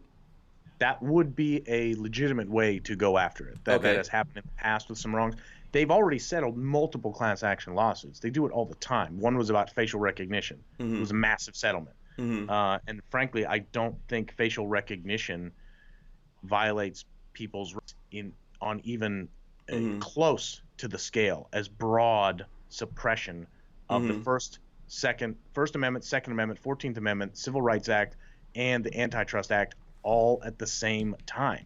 They're all intertwined and inextricable here. There is no case we can point to and say, well, look at this, because this has not happened before. Okay, so how do we actually facilitate class this? action would be to get class action could work, but we also need just constitutionally raised ones that are really just about that can be an individual. They don't need a class action to do that. Okay. So many individuals could do it. The trouble is most of the attorneys that are good at this stuff are just working for those companies, raking in the money. Right. Because that's a lot easier than fighting the uphill battle of going against the Goliath that is, Google and Facebook. Right. Are there any attorneys that you're aware of that would take this up? I have reached out to a few. I have yet to get a hold of someone that really wants to take this on. Okay. And obviously, it's going to cost, but I think ultimately here it's going to cost us more if we don't start challenging, like you're saying, what's 100%. happening. Regardless of what's the legal way that you go about it and all that, I think at our heart we can tell there's something going on here, and it's only going to get worse. And eventually, when people stand back and look and see how many individuals are getting pulled off of different platforms and all that, they'll realize it's already a big deal. But because we're not seeing it, and we have to fix our own community from within on some stuff, or at least do as people often do in an important war, an important battle. We put our personal problems aside while we fight shoulder to shoulder, so to speak. Like the appendix carry mob should maybe stop attacking people that like to carry outside the waistband and tell them they're less than human, and vice versa. But all these things, and the open carry versus concealed carry, like, oh my gosh, you gave. Actually, pull up my page. I want everyone to see that the sense of humor on this. It's the 3, 4, 5, 6, 7, 8, 9. It's like the 12th one down. It's the kid sitting next to the girl. This is on your Instagram? Yeah, it's on my Instagram, because it so succinctly describes something that happens all the time, and it shows sort of why we have trouble coming together. Okay, the kid sitting next to the girl. When you prefer concealed carry over open carry, and you haven't told anyone about your tactical advantage or element of surprise in the past 10 minutes. Can you put the picture up or no? Yeah, it's up. It's up. Yeah. Oh, okay. Yeah. So like we're just so involved with our own opinions sometimes. That we have to convince other people when really we're both pro Second Amendment. So let's get over that. Yeah, I think there definitely has to be some commonality, or in the end here, we're just by the time people en masse realize this is an issue, it's going to be too late. I don't think anyone's going to be paying attention to it or worried about it at that point. Are you, as the owner, the founder of Armslist, are you willing to start this fire? Are you willing to, other than coming on, obviously, and talking to me about it? I'm not licensed to practice in federal court, so I might have to do it. I don't know. I've seen nobody else wants to get involved. Well, I mean, hopefully at least you find a couple attorneys that will join, the team that are already licensed to practice federal court, because that's where we should start. Yeah, we should skip right past state court, because this is there's no reason to do this in state court. This is a federal issue, federal question. It's a federal constitutional question. Yeah, and listen, at least what you could do is, maybe start something, GoFundMe or whatever, start putting things together, to do this, so that every time there's these things that come up, like with your pages, with mine, with other folks out there, where like, someone goes in and gathers all this information and Well, pushes back on it, right? let me give you another reason that we have to get the courts involved. When we get shadow banned, we don't know what happened. They don't tell us, right? When you get deplatformed, you don't know why. You don't know what happened. They don't send you any records that say, here's why. They just do it. When you have a lawsuit, even if it's civil, not criminal, and we can't rule out that there's been criminal wrongs here. We can't rule that out, but there's definitely been massive abridgments of our civil rights. Once you have a civil lawsuit, you can get into what's called discovery, where they have to turn over those records. Here's who pushed the button to ban Hank Strange.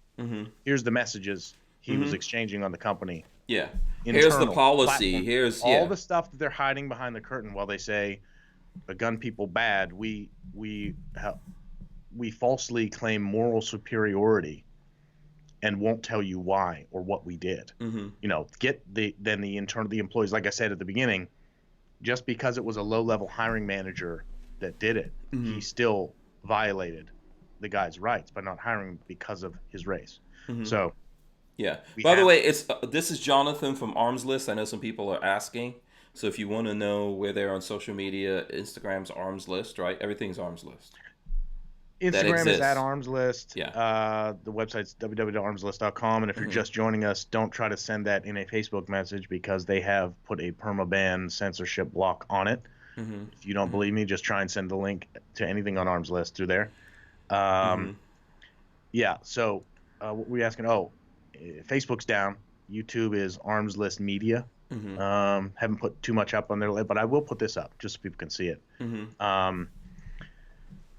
YouTube is the deep state. Honestly, if you look at the beginnings of how Google was created, I think YouTube was not originally part of the deep state, like CIA, government-funded programs. But Google's beginnings was government-funded.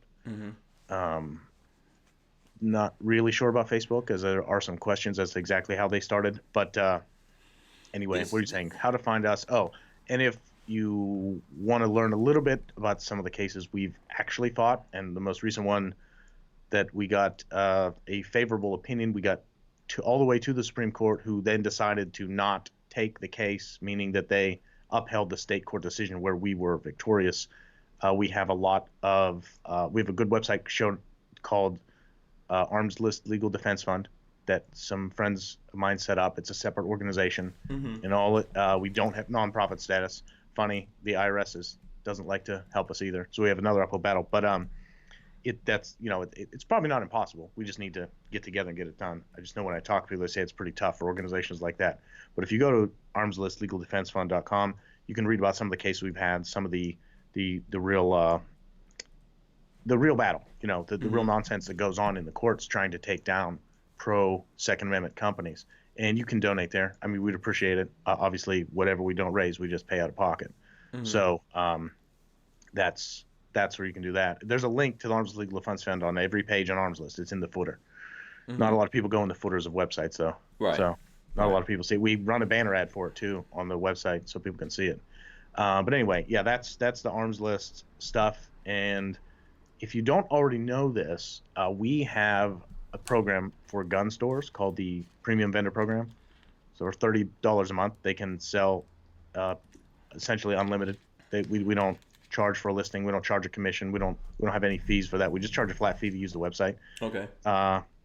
For a number of reasons, but mostly because it's tough enough being a gun store, dealing with all the stuff you deal with, and it's not that much of an additional tax on our service. So $30 a month per gun store is fine for us for now. I don't know. It may go up. I'm not going to guarantee you the price will never go up.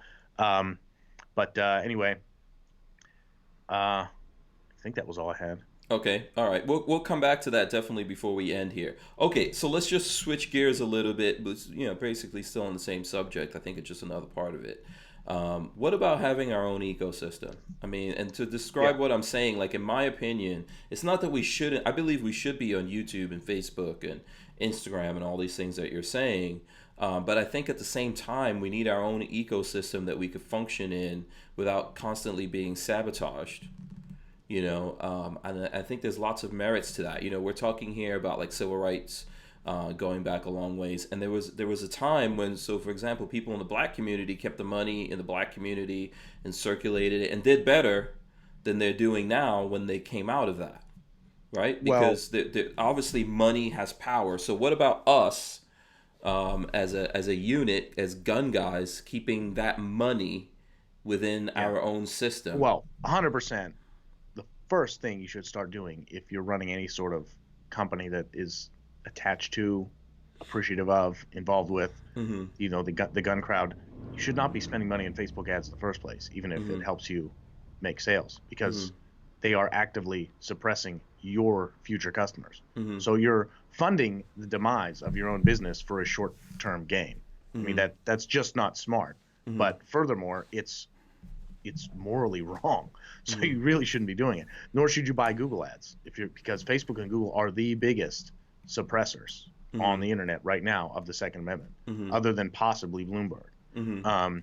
So you really should not spend money with the enemy. And as far as having our own ecosystem, I mean, I haven't really joined any of those with the Armslist social stuff because I've got like 8 years in building up the ones I have, till we had over 250,000 on our Facebook page at the time that it disappeared. And it's just takes a long time to build an audience on those. And I'm not saying anyone shouldn't use them, but it's the reason that we do fight the big platforms is that separate is not equal, and it never will be. Okay. So you're not like on Gunstreamer or anything like that, for example? I have not used those, not because I have anything against them, just, more logins, more passwords for not any real payoff. We spend more of our time focusing on the actual website. Okay. So are you 100% against that? Are you saying, listen, I'm not going to do any of these other things? I just personally don't have the bandwidth to get my people doing stuff on other ecosystems because the payout is too small, which really proves the point that I was making earlier, is that separate is inherently unequal and they have a monopoly. And, they're suppressing our First, Second, and 14th Amendment rights simultaneously. And that's where the real wrong is that we need to fix. Yeah, I think we have to figure out a way. I know that there obviously is a bandwidth issue.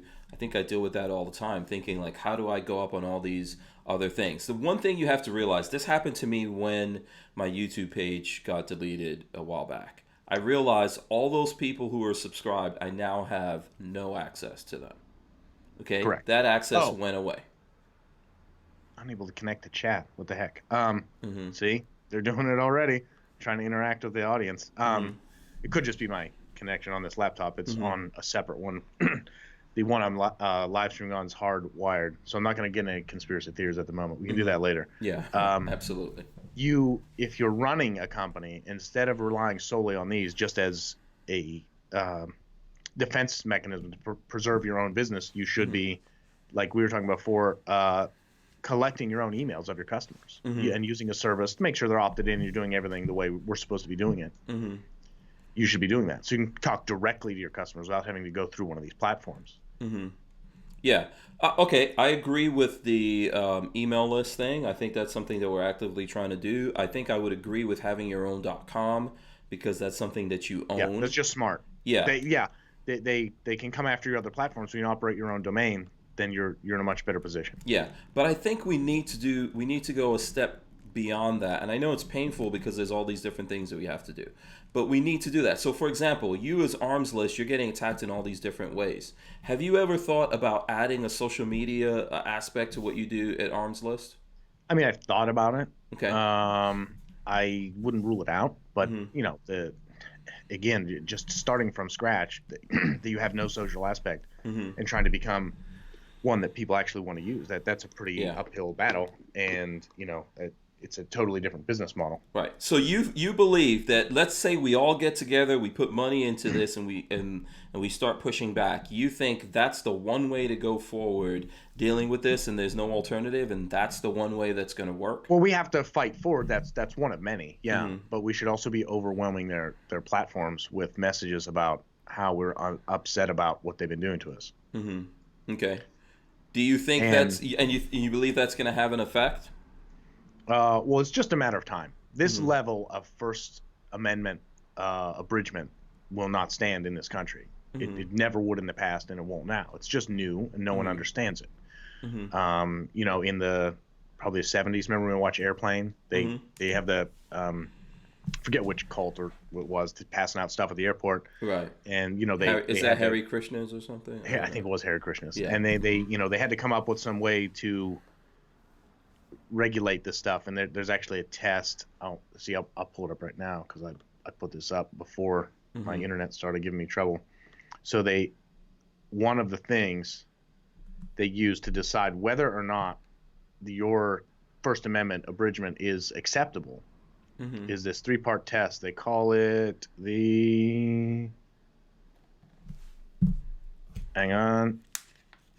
Schmid factors, SCHMID. Okay. Those are from State v. Schmid that balanced expressional rights and property rights in the context of free speech on a privately owned property. This had a lot to do with shopping malls and that sort of thing, sidewalks, all of that. And the Schmid factors are 3 factors. 1, the nature, purposes, and primary use of such private property, generally its normal use. Now, if you're running a bakery, you've got people picketing or, generally just trying to pass out stuff on your sidewalk, you have an argument that could be hurting your business, whatever. If you're a website meant for people to access, and with the Hank Strange fan podcast page is not interfering with other pages at all, I would say you have no argument there whatsoever. To the extent, and this is number 2, the extent and nature of the public's invitation to use that property. Well, I'd say that's a pretty broad invitation, wouldn't you? Yeah. Okay. You can come on here for free, like a sidewalk or anything else. The purpose of the expressional activity undertaken upon such property in relation to the private and public use of the property. This is a multifaceted test that has to be applied to ascertain whether in a given case owners of a private property may be required to permit, subject to suitable restrictions, the reasonable exercise of individuals of the constitutional freedoms of speech and assembly. So really, they're all just based on letting the property owners have some rights, so they can't just be completely overrun while not allowing them to suppress the First Amendment. But this whole private property, private company thing falls apart when you realize it's a website. Okay, this is the internet. It doesn't interfere with their main business at all. In fact, they've cut their nose off to spite their face. They ban our pages and deplatform us, even though we have a bunch of people just viewing ads and viewing the page and interacting, looking at deals that we post and everything else. So internally, whenever we do find out what happened, I think we're going to find out a lot of terrible, horribly corrupt and immoral things were happening behind the scenes. There's no way you can do all this and have it be above board. Okay. I mean, so the reason why I keep asking you if this is the only way, I'm not saying, like, I'm down to do it, but it seems like you're saying this is the only way forward to challenge this legally. There aren't too many other ways. Okay. Well, I mean, like I said, one, having our own ecosystem where we do things, I think that keeps us... Yeah, I think that keeps us moving. No, it's not going to fix the problem at all. That won't fix the abridgment of our First and Second and 14th Amendment rights that's happening on these monopolies that are also violating antitrust laws. Yeah. So I mean, it's a 4-part infringement and the first of its kind. Right. But it's egregious, and that's where we have to come at it. And unfortunately for us, a lot of our advocates, like NRA, whoever else, people in Congress, people in the Senate. I mean, this is what worries me. They don't want to take it up. Yeah. Congress is useless. Yeah. Well, we're lucky we got the CDA at all back when they did it. Yeah. And even when it comes to the Supreme Court, for example, Supreme Court doesn't look like it wants to take up any 2A things.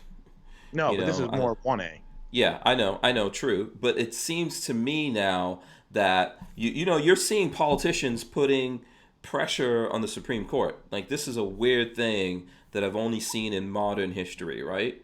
Where they're putting pressures on the people sitting on the Supreme Court, and it's having an effect. Even with conservatives running the Supreme Court, there's things they're hands off, like, we're not going to deal with that.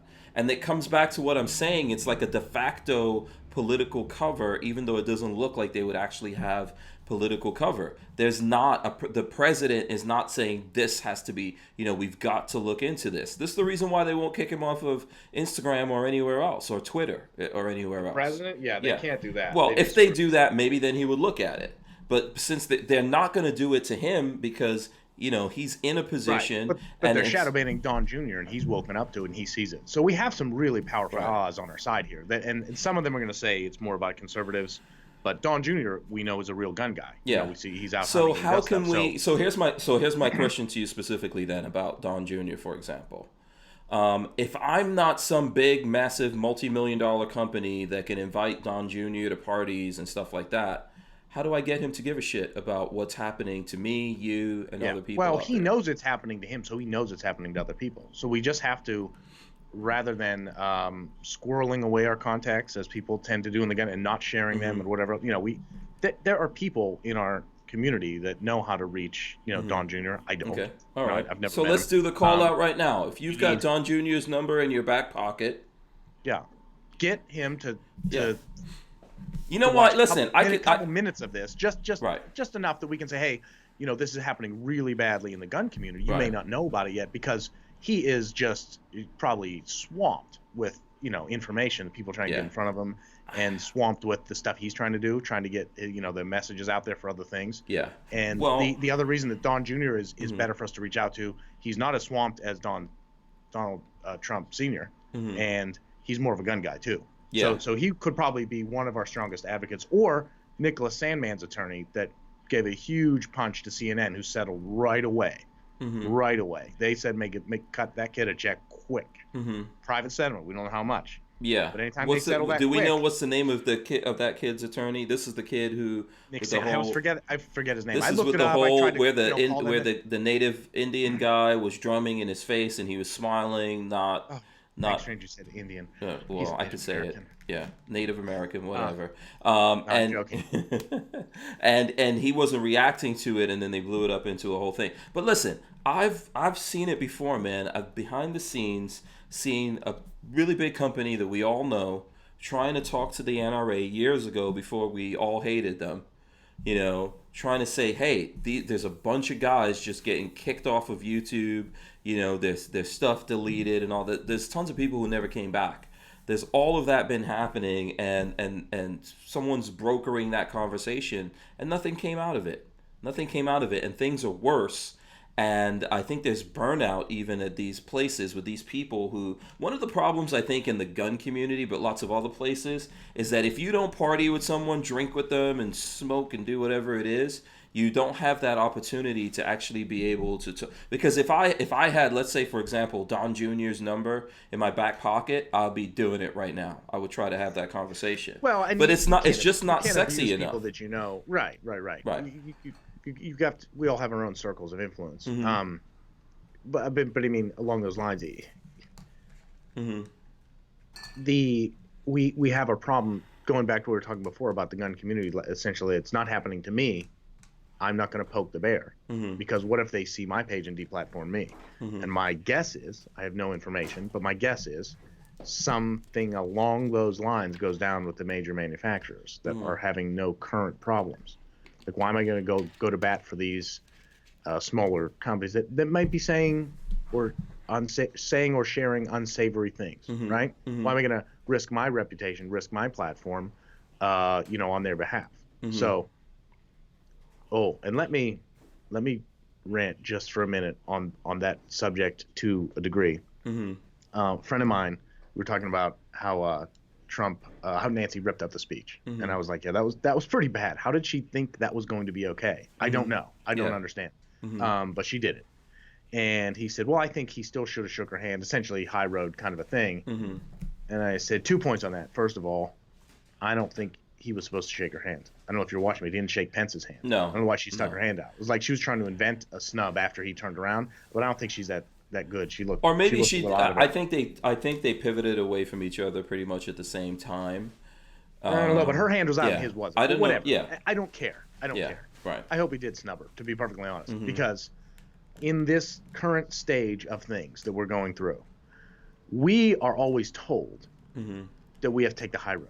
It's like this old, just because you're a little bit conservative or libertarian or pro-gun or whatever, that we have to always take the high road. Yeah, we're going to high road ourselves into going the way of the dodo. Non-existence. Yeah. So the high road days are over. People that are trying to take our guns literally, not figuratively, literally. They're out of the closet with it. Like 10 years ago, they would say, "Oh, nobody wants to take your guns." Nope, they do. They've admitted as much. You know, the cat is out of the bag. That's no longer something they can hide behind. We're not going to have a civil discussion about how you forcibly take money out of my paycheck with threat of imprisonment, and then have a civil discussion about how you then use that money to forcibly disarm me with people paid with the money that I paid in taxes. Right. This isn't. We're not having a civil discussion. You don't get to take the moral high road here. Those days are over. We need to stop doing it. Yeah. Stop letting anyone tell you have to take it. I'm not saying to be a total idiot or anything like that. You know, try to be eloquent, try to use your words, try to be smart. You don't have to take the high road just because, I'm insulted. You know, you hurt my feelings. I need a safe space. You know, so what? You're talking about, do you know what happens when people get disarmed? Have you read a history book? Right. This is not the time to have a civil, friendly discussion about how we take more money from the actual people that live in this country so we can then disarm them and they can end up killed in a genocide. Right. And that might not happen for another generation or two, but it doesn't matter. Yeah. We need to stop having civil discussions about it. Yeah. So, okay. So along those lines, when do we stop having a civil discussion about that? Like all the stuff we see happening from state to state, including what's happening in Virginia. When do we stop being civil about it? And then also on the subject that we're talking about tonight, which is, you know, social media platforms basically suppressing our thoughts and ideas and our ability to communicate with our community. When do we stop taking, you know, when do we stop being civil when it comes to that? Well, we have to start being civil with our own people, first of all. I mean, you know, less of the backbiting, you know, less of the backstabbing and more of the, listen, let's put our concealed carry differences aside for a few minutes and focus on, you know, these companies that are trying to take us all, take away our voice. You know, you were saying earlier, why aren't we getting together more? Why do you think they're deplatforming us? What do you think they're shadow banning us? What do you think they're suppressing our view counts? So we don't get together. So we don't talk. So we don't communicate. So we don't get on the same page. So tell me, like, I know what I've tried. Like, obviously I've been talking about this a lot here. That's the reason why you're here. What kind of conversations are you having other than with me or us? You know, behind, you don't have to tell me names or whatever, but are you having this conversation with people?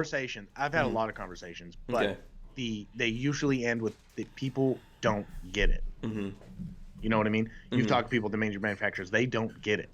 They don't get this. People don't get this conversation. And worse yet, they will repeat nonsense that's been fed to them by the fake news media that has literally earned their reputation. They've earned that. They've put out so much propaganda over the years. They are actual fake news about this. Oh, it's a private company. Oh, it's utility. Oh, it's this. That's all nonsense. They are providing this service. They have taken the place of the public space where we used to get together and have conversations. Okay. So anyway, most people just don't get this, you know, Right. and it seems like, because we're in the window, right? Like in 1962, before they passed the Civil Rights Act, before Heart of Atlanta Motel challenged it, and the Supreme Court said, no, that law is valid. You have to let people stay in your motel. In 1962, what do you think people were saying? What do we do? Right? I mean, you know what I mean? So the path to victory is not clear until we do it. So we just need to get together, talk more, share more, and start figuring out more solutions, because they're out there. These are egregious wrongs. They're not like a little thing, oh, it's a private company. No, that's wrong. That's dead wrong. Yeah. So I think then we have to figure out, like, where we're wasting our time when we're talking and who we're wasting our time talking to, and then how do we actually make something happen? Like, what's the way? Can I tell you the biggest waste of time, and it's a little off topic, telling other gun owners about bump stocks. We get it. We're all mad. Quit telling us. That is a waste of breath and a waste of energy. You know? Go attack actual enemies or support actual allies. Quit just saying that out loud, because what do you think? We think you're smart now? You think you're just reminding us of something negative that we already knew about. Great. Okay. You know, So- use your energy in a constructive manner. Right. What do we talk about? Who do we talk to? How do we make it more than just talk? You know, Each other, until we talk attorneys. ourselves into Do you know a federal judge? Do you have one in your family? I don't have any. I'm the first Yeah, me attorney in neither. my bloodline. Yeah. But that's who's going to help us fix this. Mm-hmm. A federal judge can't do anything until it's in front of them, but they will be able to help you know who to talk to. Mm-hmm. Yeah. I feel like we need to start talking to companies and asking them whether or not they're paying attention to this. And Yes. then it's just like I remember not this year at SHOT Show, but the year before, I was asking companies, where are they on the Second Amendment? What do they think about that? And there were some companies that were like Pretty scary results. Yeah, they were like, oh, we don't do politics. And then there were companies that said, hey, we care about what's happening. I think it's the same thing now that, we're all giving money to these companies, me included. We're dealing with them. We should be asking them, where are you on this? Do you even care about this? Yeah. And if now, a lot of times they'll say, oh, we absolutely care about it, but you can tell they're bullshitting you, right? Yeah. So that's your answer, not what they actually say is the answer. I think ultimately, if they don't care about it, then we know where they're at, because this is going to happen. And if their position is let the burn down happen, let everything fall apart, then we'll deal with it. We have to decide whether or not we're going for that. Well, and I'm not going to name names because I'm taking my own advice here. Mm-hmm. But there are certain gun websites that say that they like to talk about guns and not politics. Mm-hmm. And, I respect their decision. It's getting to a point, though, where we can't act like this isn't all one thing. Mm-hmm. Like, who's going to read your articles when Bloomberg gets into office? We're all deplatformed. Yeah. Who's going to share? Yeah, who's going to share your? Who's going to share your articles?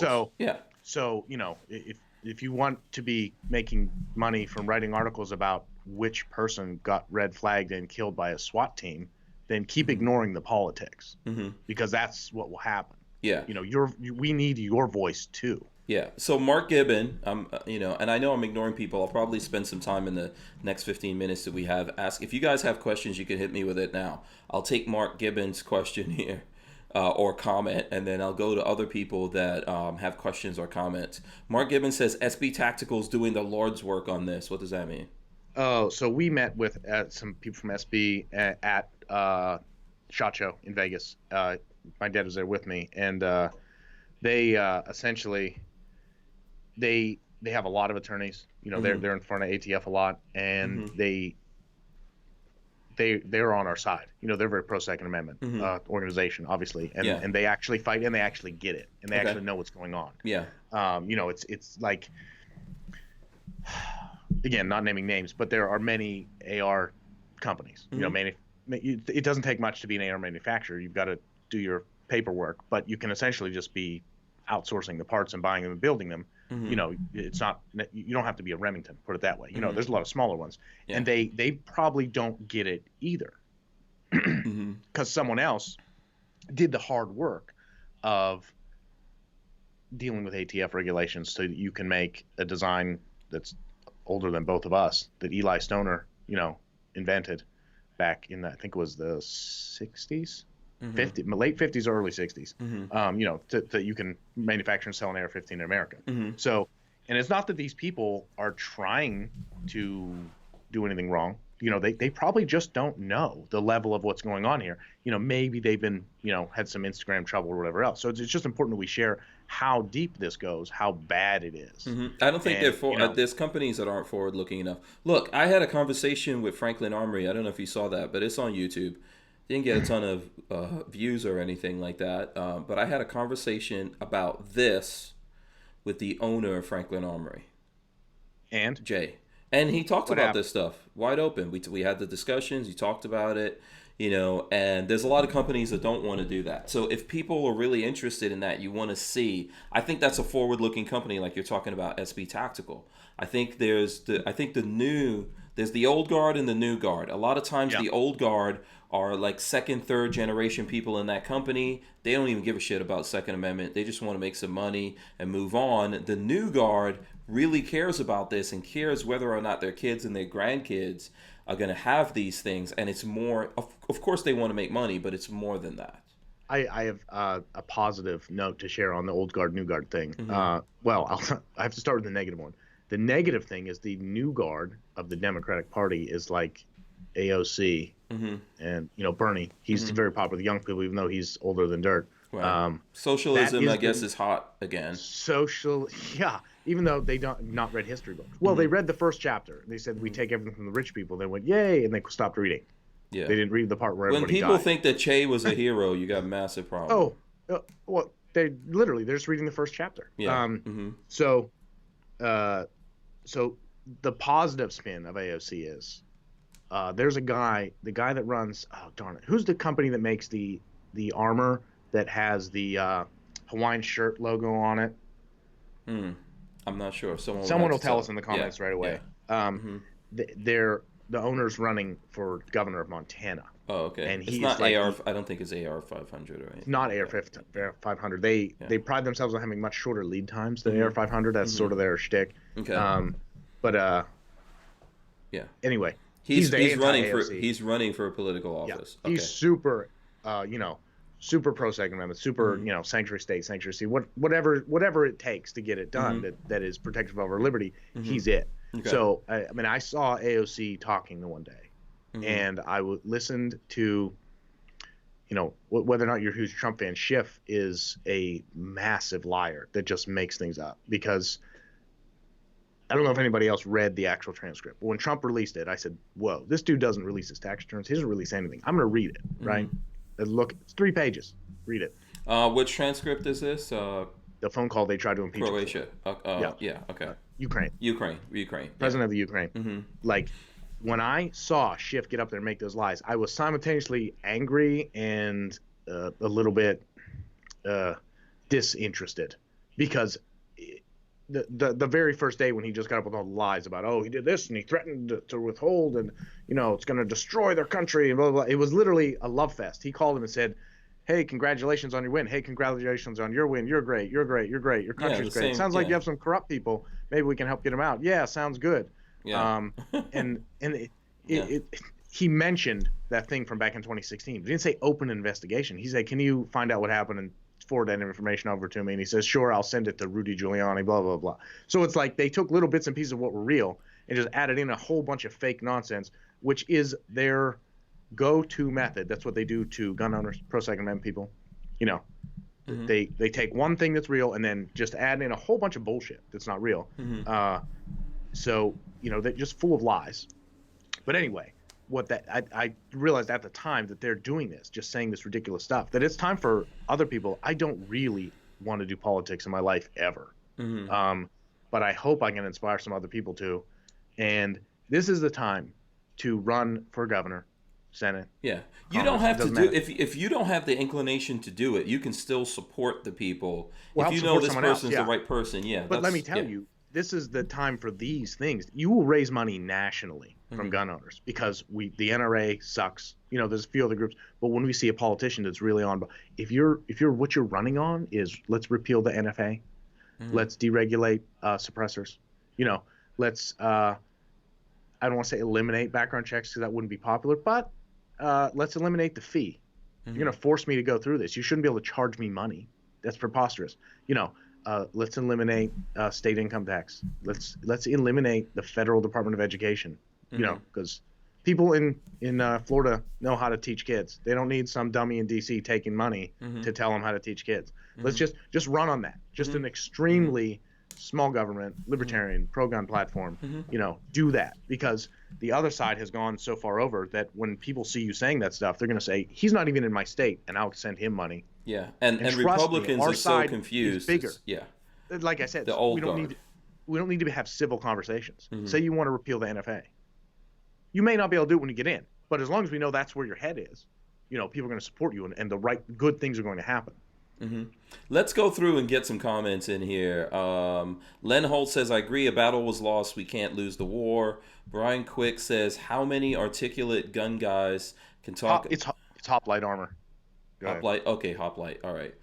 Brian Quick says, how many true articulate gun guys can talk about it in a manner in which people are captivated? It's not many. That's true. Everyone wasn't, listen, we're all born to do certain things. I think we just need to figure that out. We have this idea that like everyone's equal or whatever. Not really. I think, we should be equal under the law, but we all have different skills and different abilities, and we need to use We're not equal like we're the same. Yeah. We have equal rights. Yeah. We're not guaranteed equal outcomes. That's for damn sure. Absolutely not. Chris from Kentucky says, Colt was the company that refused to talk about second Mossberg rep, was glad to. The companies, let's see, Dreamweaver Man says the companies don't care because Trump raised the military budget and they don't want to rock the boat. Let's see, JP from Blue Rifle Society, he's in late from work. Len Holt says he's really looking forward to that CZ Pulse rifle. Okay. Bricks wants to know, do you guys think it's worth emailing 2A companies to see where they stand on this stuff? Maybe some of them need to be treated like Dick's Sporting Goods too. I wouldn't say abuse them, but definitely ask questions. Ask questions on their social media. Sporting Goods route. Yeah. But definitely feel them out. Just say, hey, were you aware of this? Can you get involved? Can you help? Yeah. I mean, if they're not the enemy, let's not treat each other like the enemy. I think that goes against what Jonathan was saying. But I think it's look, they can't just keep hearing it from me or treat you. Them as such. Yeah. But I think if they keep hearing it from me or you, eventually people's eyes roll up into the back of their heads and they turn around when they see you. But if they hear it from the customers out there, you know, in the right way, they'll go, oh, wow, there's people looking at this and they're paying attention. They want to know where we stand on this, and at least starts the gears turning in their head. Harry's Holsters, shout out to him. By the way, Harry does sponsor the show here, so we appreciate that. And if you use the code, I think it's Hank Strange, you can get 10% off at Harry's Holsters. That's just a quick plug in there. Bloomberg will be the nominee, Harry's Holsters says. I think he's gonna waste a lot of money. I can't tell you right now whether or not he's gonna be the nominee, but he's definitely not gonna become president. But he could spend a lot of money and get himself up on that stage. I don't even really think ultimately he'll be the nominee, but we'll see. What do you think about that, Jonathan, on Bloomberg? It's hard to make political predictions with that party because I mean, they stole it from Bernie once. They're definitely trying to do it again. You know, there's corruption, massive corruption in that party, and the one thing that they have total agreement on the stage is they want to disarm Americans. So, you know, I think they're trying to steal it from Bernie because they don't want to run an outright socialist against Trump. They would rather have a secret socialist. The old guard of the Democratic Party. Yeah, they still run things. Willing to give over the keys to the AOC Bernie. And who's the demented librarian? What's her name? Pocahontas. I know who you're talking about. They don't want to give it over to those folks. What is her name? I can't remember her name now. Warren. Elizabeth Warren. Yeah. Listen, I also think on that same note, I think that the Republican Party's defunct.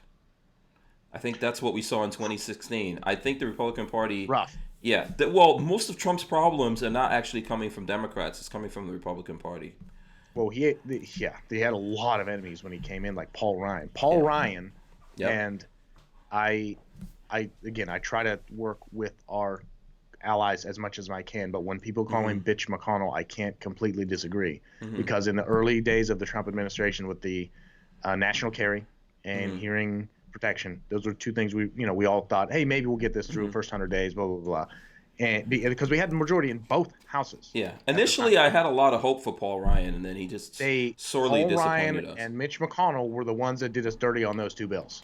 They were also the ones that were disseminating that message that all the politicians, Republicans, came back home and kept telling us, oh, just wait for the midterms. Nonsense. When politicians are telling you to wait for the next time around when they're going to get elected, you are in big trouble. Yep. That's an indicator right there. Let's see. I'm going to try to skip through. Dreamweaver Man says California used to be a Republican state. The Dems said we cannot win with these people, so we will import people from the third world, and they will vote for us. Elsters is the one that came up with the hoplite armor. So I'll say this: hoplite armor doesn't pay me anything. I mean, we're going to pitch them. We've been talking to them. That's how we know he's running for governor. So I would gladly take their ad money if they decide to spend it, but they're not paying me. I'm saying support that company because he is a very outspoken pro-Second Amendment guy. Right. He's definitely on our side. So if you find out that a holster company or whatever isn't really ardently pro-Second Amendment, maybe they don't have to be your enemy, but you could spend your money with a different one that spend it somewhere else. So sort of create less enemies on this side of the battle line, and just sort of support and strengthen the people that are actually fighting real important battles. Yeah. Ask questions. Just ask questions. I think like Alan Gottlieb. Yeah. Say that again. SAF, Second Amendment Foundation. He's doing work for all of us. Yeah. Doesn't mean he's perfect. He won't ever make a mistake. But I mean, he does some really good, really important stuff. Yeah. Harry's Holster says it honestly might be Bloomberg warned, which could bring Bernie supporters back in. At the end, Democrats will vote Democrat, I think, for the most part. You might have a big, just like you had in 2016, you might have a big pushback. Yeah. Night Train says Coleon is very eloquent and captivating. I think so. F-14 flyer, I think I know who that is. I think that is Captain Bob. What's happening? Thanks for watching. Who is that? What's the comment? Where do you see it? He just said, "Hey Johnny," it's the most recent one. Oh, okay.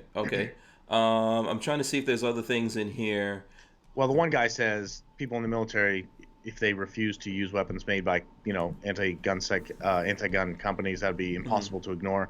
And I mean, I don't want to say it's a bad idea, but I don't want to ask people in the military to disobey a direct order. That's they have a different burden. Yeah. Also, listen, when it comes down to it, fight.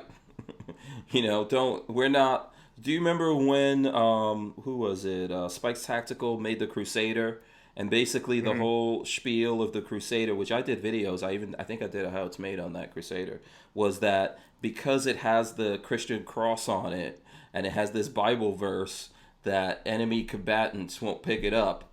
Listen, it's cute and everything, but the reality, fight. So if you're really in a fight for your life, you use whatever tools are in hand, man. These are just tools. It doesn't matter who made them, what the intention is, or anything like that. At the end of the day, survival is the intention. So, that's what I think about that. So when you're a soldier out there serving, you use whatever tools are in hand, man. Get the job done. Ultimately, and that's the fact here that it's an actual war. We're in a battle every day. Yeah. Because there are people that are hell bent on killing others. I mean, when we get into some extremist terrorists, whatever. Yeah. Other people hell bent on disarming us. Take Bloomberg, and actually that entire field, literally everyone on that side.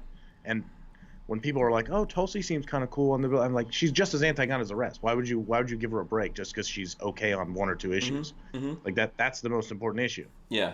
When you're disarmed, it doesn't matter if you fix the VA. Right. I think the bottom line is here, because we hit the 9 o'clock hour. I'm not saying we're just going to drop right out here, but the bottom line is we're dealing with a situation here where, like you just said, disarm. They are literally disarming us on social media. That's the place where we converse, exchange ideas. And when they tell you that you can't do that, but someone else who's clearly violent, inciting violence, and doing all kinds of bad things, those people are totally fine to do what they have to do, and you don't have the right to speak about something that's covered by the Second Amendment. I think that might be an indication that your ass is on fire. Good point. I just saw a comment about the black vote, and I figure we can help get your the feedback, because I'm sure a lot of your viewers are white. If I had to guess, to be more white than black and more male than female. If my knowledge of this vertical is at all accurate. And like you said to me the other day when we were talking, black people will say stuff to you in the barbershop they won't say to me. So if you could impart some of that wisdom, some knowledge you have from just conversations with other people, that have a shared. I think in general, not just people of color, black people feel like what the media tells you that they feel is not exactly what they feel or everyone feels, right? Like what the media is saying, or what certain representatives like Al Sharpton, who somehow, becomes a representative for what I think. When people say that, even when they say it about young people, I'm going to tell you that is very, very misleading for what young people actually think. So yes, in the barbershop, what people tell me, especially when it comes to the Second Amendment, lots of black people tell me, I'm not giving up my guns from my cold dead hands. Literally, that's not just a white guy thing. What about the next election? Do they hate Bloomberg and Buttigieg more than they? And do they? I think a lot of people Trump? would concede that life's good right now. I think a lot of people out there would concede that life's good. And I think this is why so many people, that's why you notice even the media didn't let Pelosi get away with tearing up those papers. Because even the media had to come in on that. Yeah, that's because a lot of people were like, what's going on here? Are things really this bad? Is this guy that really a bad guy? Like you just said, what they're accusing him of doing is nothing like what Nixon did with what is it, Watergate, where they literally were like tapping people's phones and going like breaking in and doing all of this kind of stuff and trying to strong arm people. That is not what happened, right? It's 100% within the scope, I think, of someone being president. We're not talking about a dude who was getting slobby knobs in the White House. We're talking about someone seriously looking into corruption that happened and is still happening. So I think that people out there, young people, black people, women, lots of people that people in the media are trying to tell you are not looking at these things. I think they're looking at things. I think we're not being bamboozled, and you're probably going to see that when we get up to the elections. And I don't want to state it like the black vote. Well, I'm on a fake news channel, and Donald Trump isn't going to get the black vote. It's not like it's one vote. You know what I mean? I think so. It's a whole lot of people. Yeah, but also here's the thing: that all make up their own mind. Right. But the important part is just since you get insights, talking to other black people that we don't.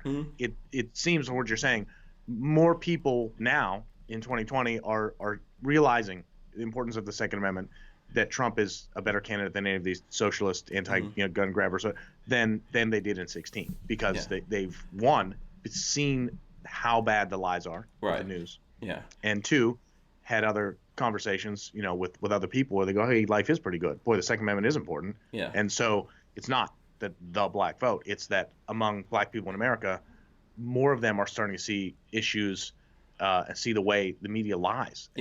I think people are smarter than that. I think in general, people are smarter. And when you're trying to force something down their throat as their opinion, they're smart enough to see. Now, there may be people who, even though they see all these things, are still going to vote opposite of Trump, right?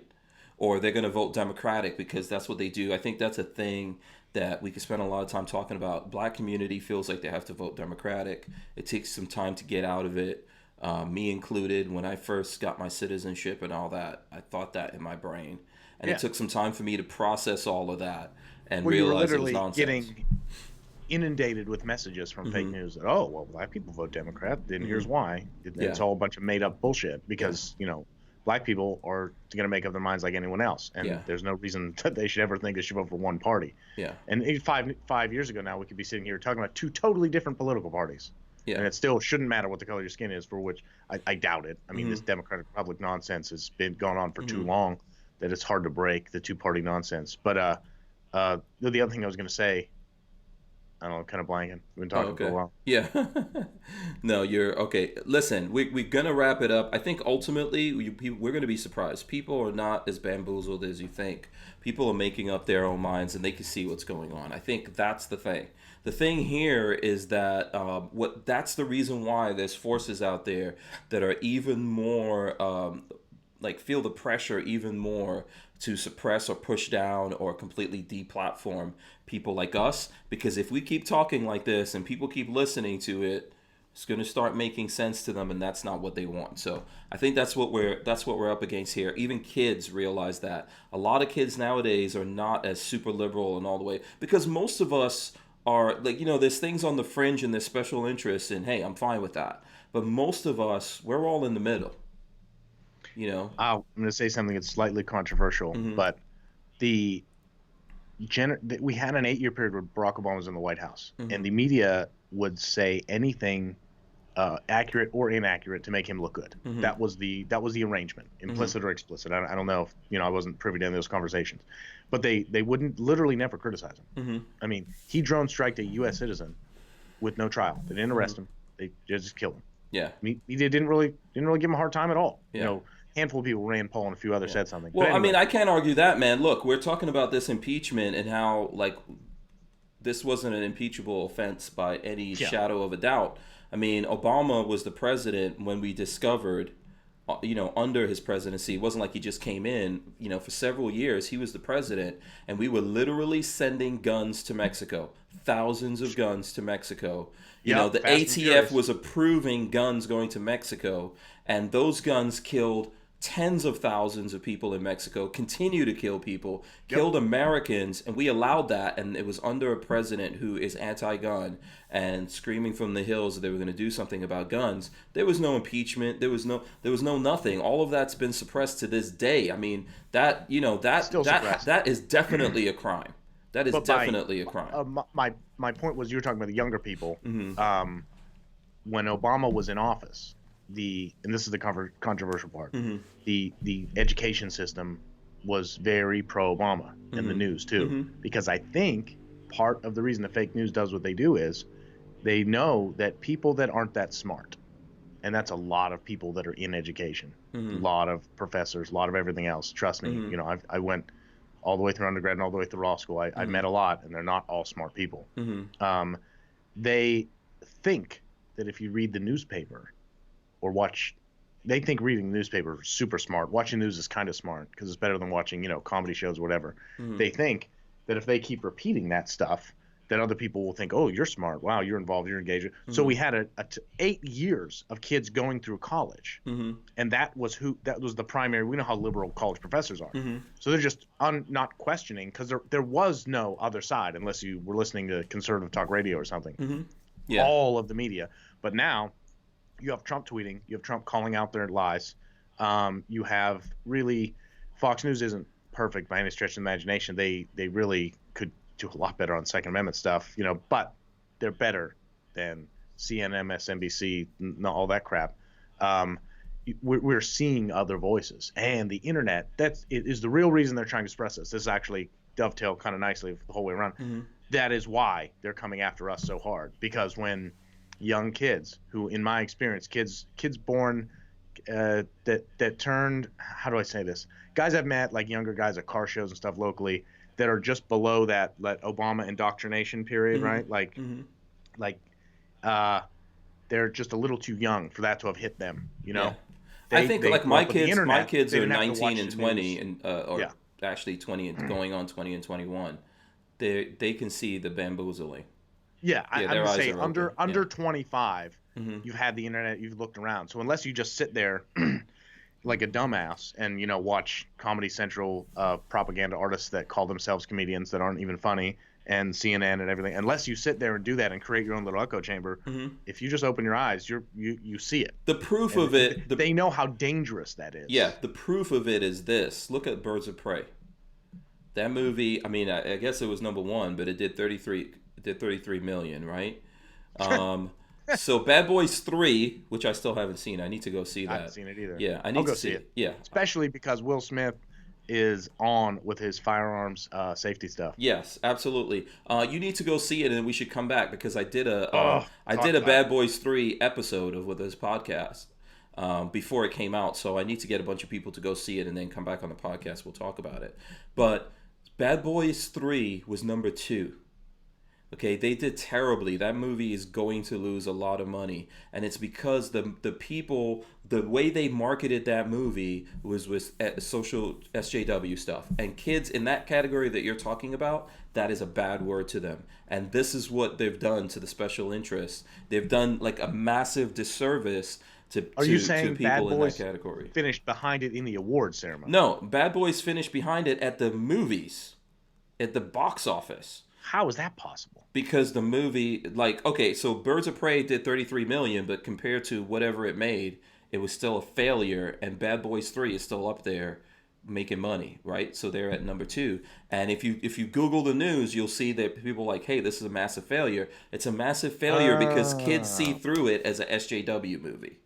Right. So when you push that on people, they'll go, screw it. That's when they say statistics don't lie, statisticians do. Yeah. And in this case, news people do. Yeah. Because we see that same thing. I think we talked about this. I remember Chappelle puts up his thing where he says something vaguely pro Second Amendment. He says, you know, the First Amendment. He says, let everybody relax. You know, the First Amendment is good. You know, we should enjoy it. He said the Second Amendment's in case the First Amendment doesn't work out. Yeah, absolutely. And he had that line. I don't particularly like guns. I own several. Yes. He definitely doesn't come out being anti-Second Amendment. But the really important part, the point of it, is he's a little bit like Ricky Gervais. Like he goes after some of the real hypocrisy on that side of it, where he says these miserable sons of bitches, man, all they wanted was ruin your day and say everything terrible. And then he goes, who am I talking about? You. the audience, Yeah. because it's like this mob, the internet mob that gets mad and tries to ruin people's careers. And At the same time, anyway, he is, I agree with you on that. He is well, campaigning for Buttigieg, but the whatever. point was, Yeah. of that particular, I can't speak to his broader political stuff at all, but I would go see his stand-up comedy though. Absolutely. Even if it was a free concert for a candidate I didn't like, I wouldn't go see Jay-Z or Beyonce when they're trying to cheer on Hillary. I wouldn't do it. Anyway, he put his special out. When it was the critic score, it got hammered. It was like 2%, 5%, 0%, whatever. It was horrible. Yeah, but the people spoke on that. It was like a 98% or something. I don't remember. And it doesn't matter the exact number. It got shredded by critics, and people loved it. Thought it was great. And that's what we're dealing with all the time. So anyway, just because something is the law right now, just because something's happening right now, you're going to be platformed. You can't send a link to your friend about something you found on Armslist in Facebook Messenger. Just because that's real today doesn't mean it will stay real. Right, absolutely. So let's wrap this up. I think you, as a lawyer, man, we're gonna come back to that. You need to start taking some action here. We'll support you any way that we can. Start going to just let's get dinners and lunches with other attorneys. Yeah, let's do something about this and not just make it a conversation. Actually, turn it into some kind of action. If I could do something to help you, I will. If I need to talk to all the folks that think the same way and get them behind Armslist, let's do it. If you need to come back on here more constantly in order to keep kicking us in the butt to do it, let's do it. Tell the folks before we get out of here exactly how they could support you, stay in contact with you, follow you, all that. We currently have Instagram. If you go to armslist.com, and the two easiest, just go to the website, go to armslist.com. If you create an account on armslist.com, we'll have your email, and if you opt in, we'll send newsletters. We talk about this stuff, so that's a good way. In the footer of Armslist website, on every page, is a link to the Armslist Legal Defense Fund. That's what we use to help defray some of the costs of the lawsuits that we continually face from the that are funded primarily by the Brady campaign. So those are two good ways. And then just check the Armslist homepage when you're browsing around, because we'll put articles and new stuff on there too. Yeah, absolutely. Okay, and for my part, I want to thank you for coming on here and taking all this time to break this stuff down to us, explain it to us. I appreciate that. I think it was a great conversation. I'd like to see you come back on.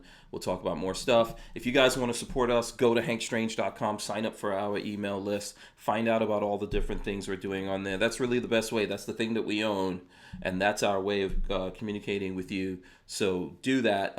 Thanks to Walther for sponsoring the podcast here and letting me say what I got to say. I definitely appreciate that. Thanks to all the folks out there that stuck with us we're running into overtime, like 17 minutes into overtime. I appreciate that, including, I don't know, Lola might have left already. I have no idea. But really appreciate you, Jonathan, coming in from Armslist. I think more folks need to pay attention to what's happening to you. Hopefully we do something to highlight that here.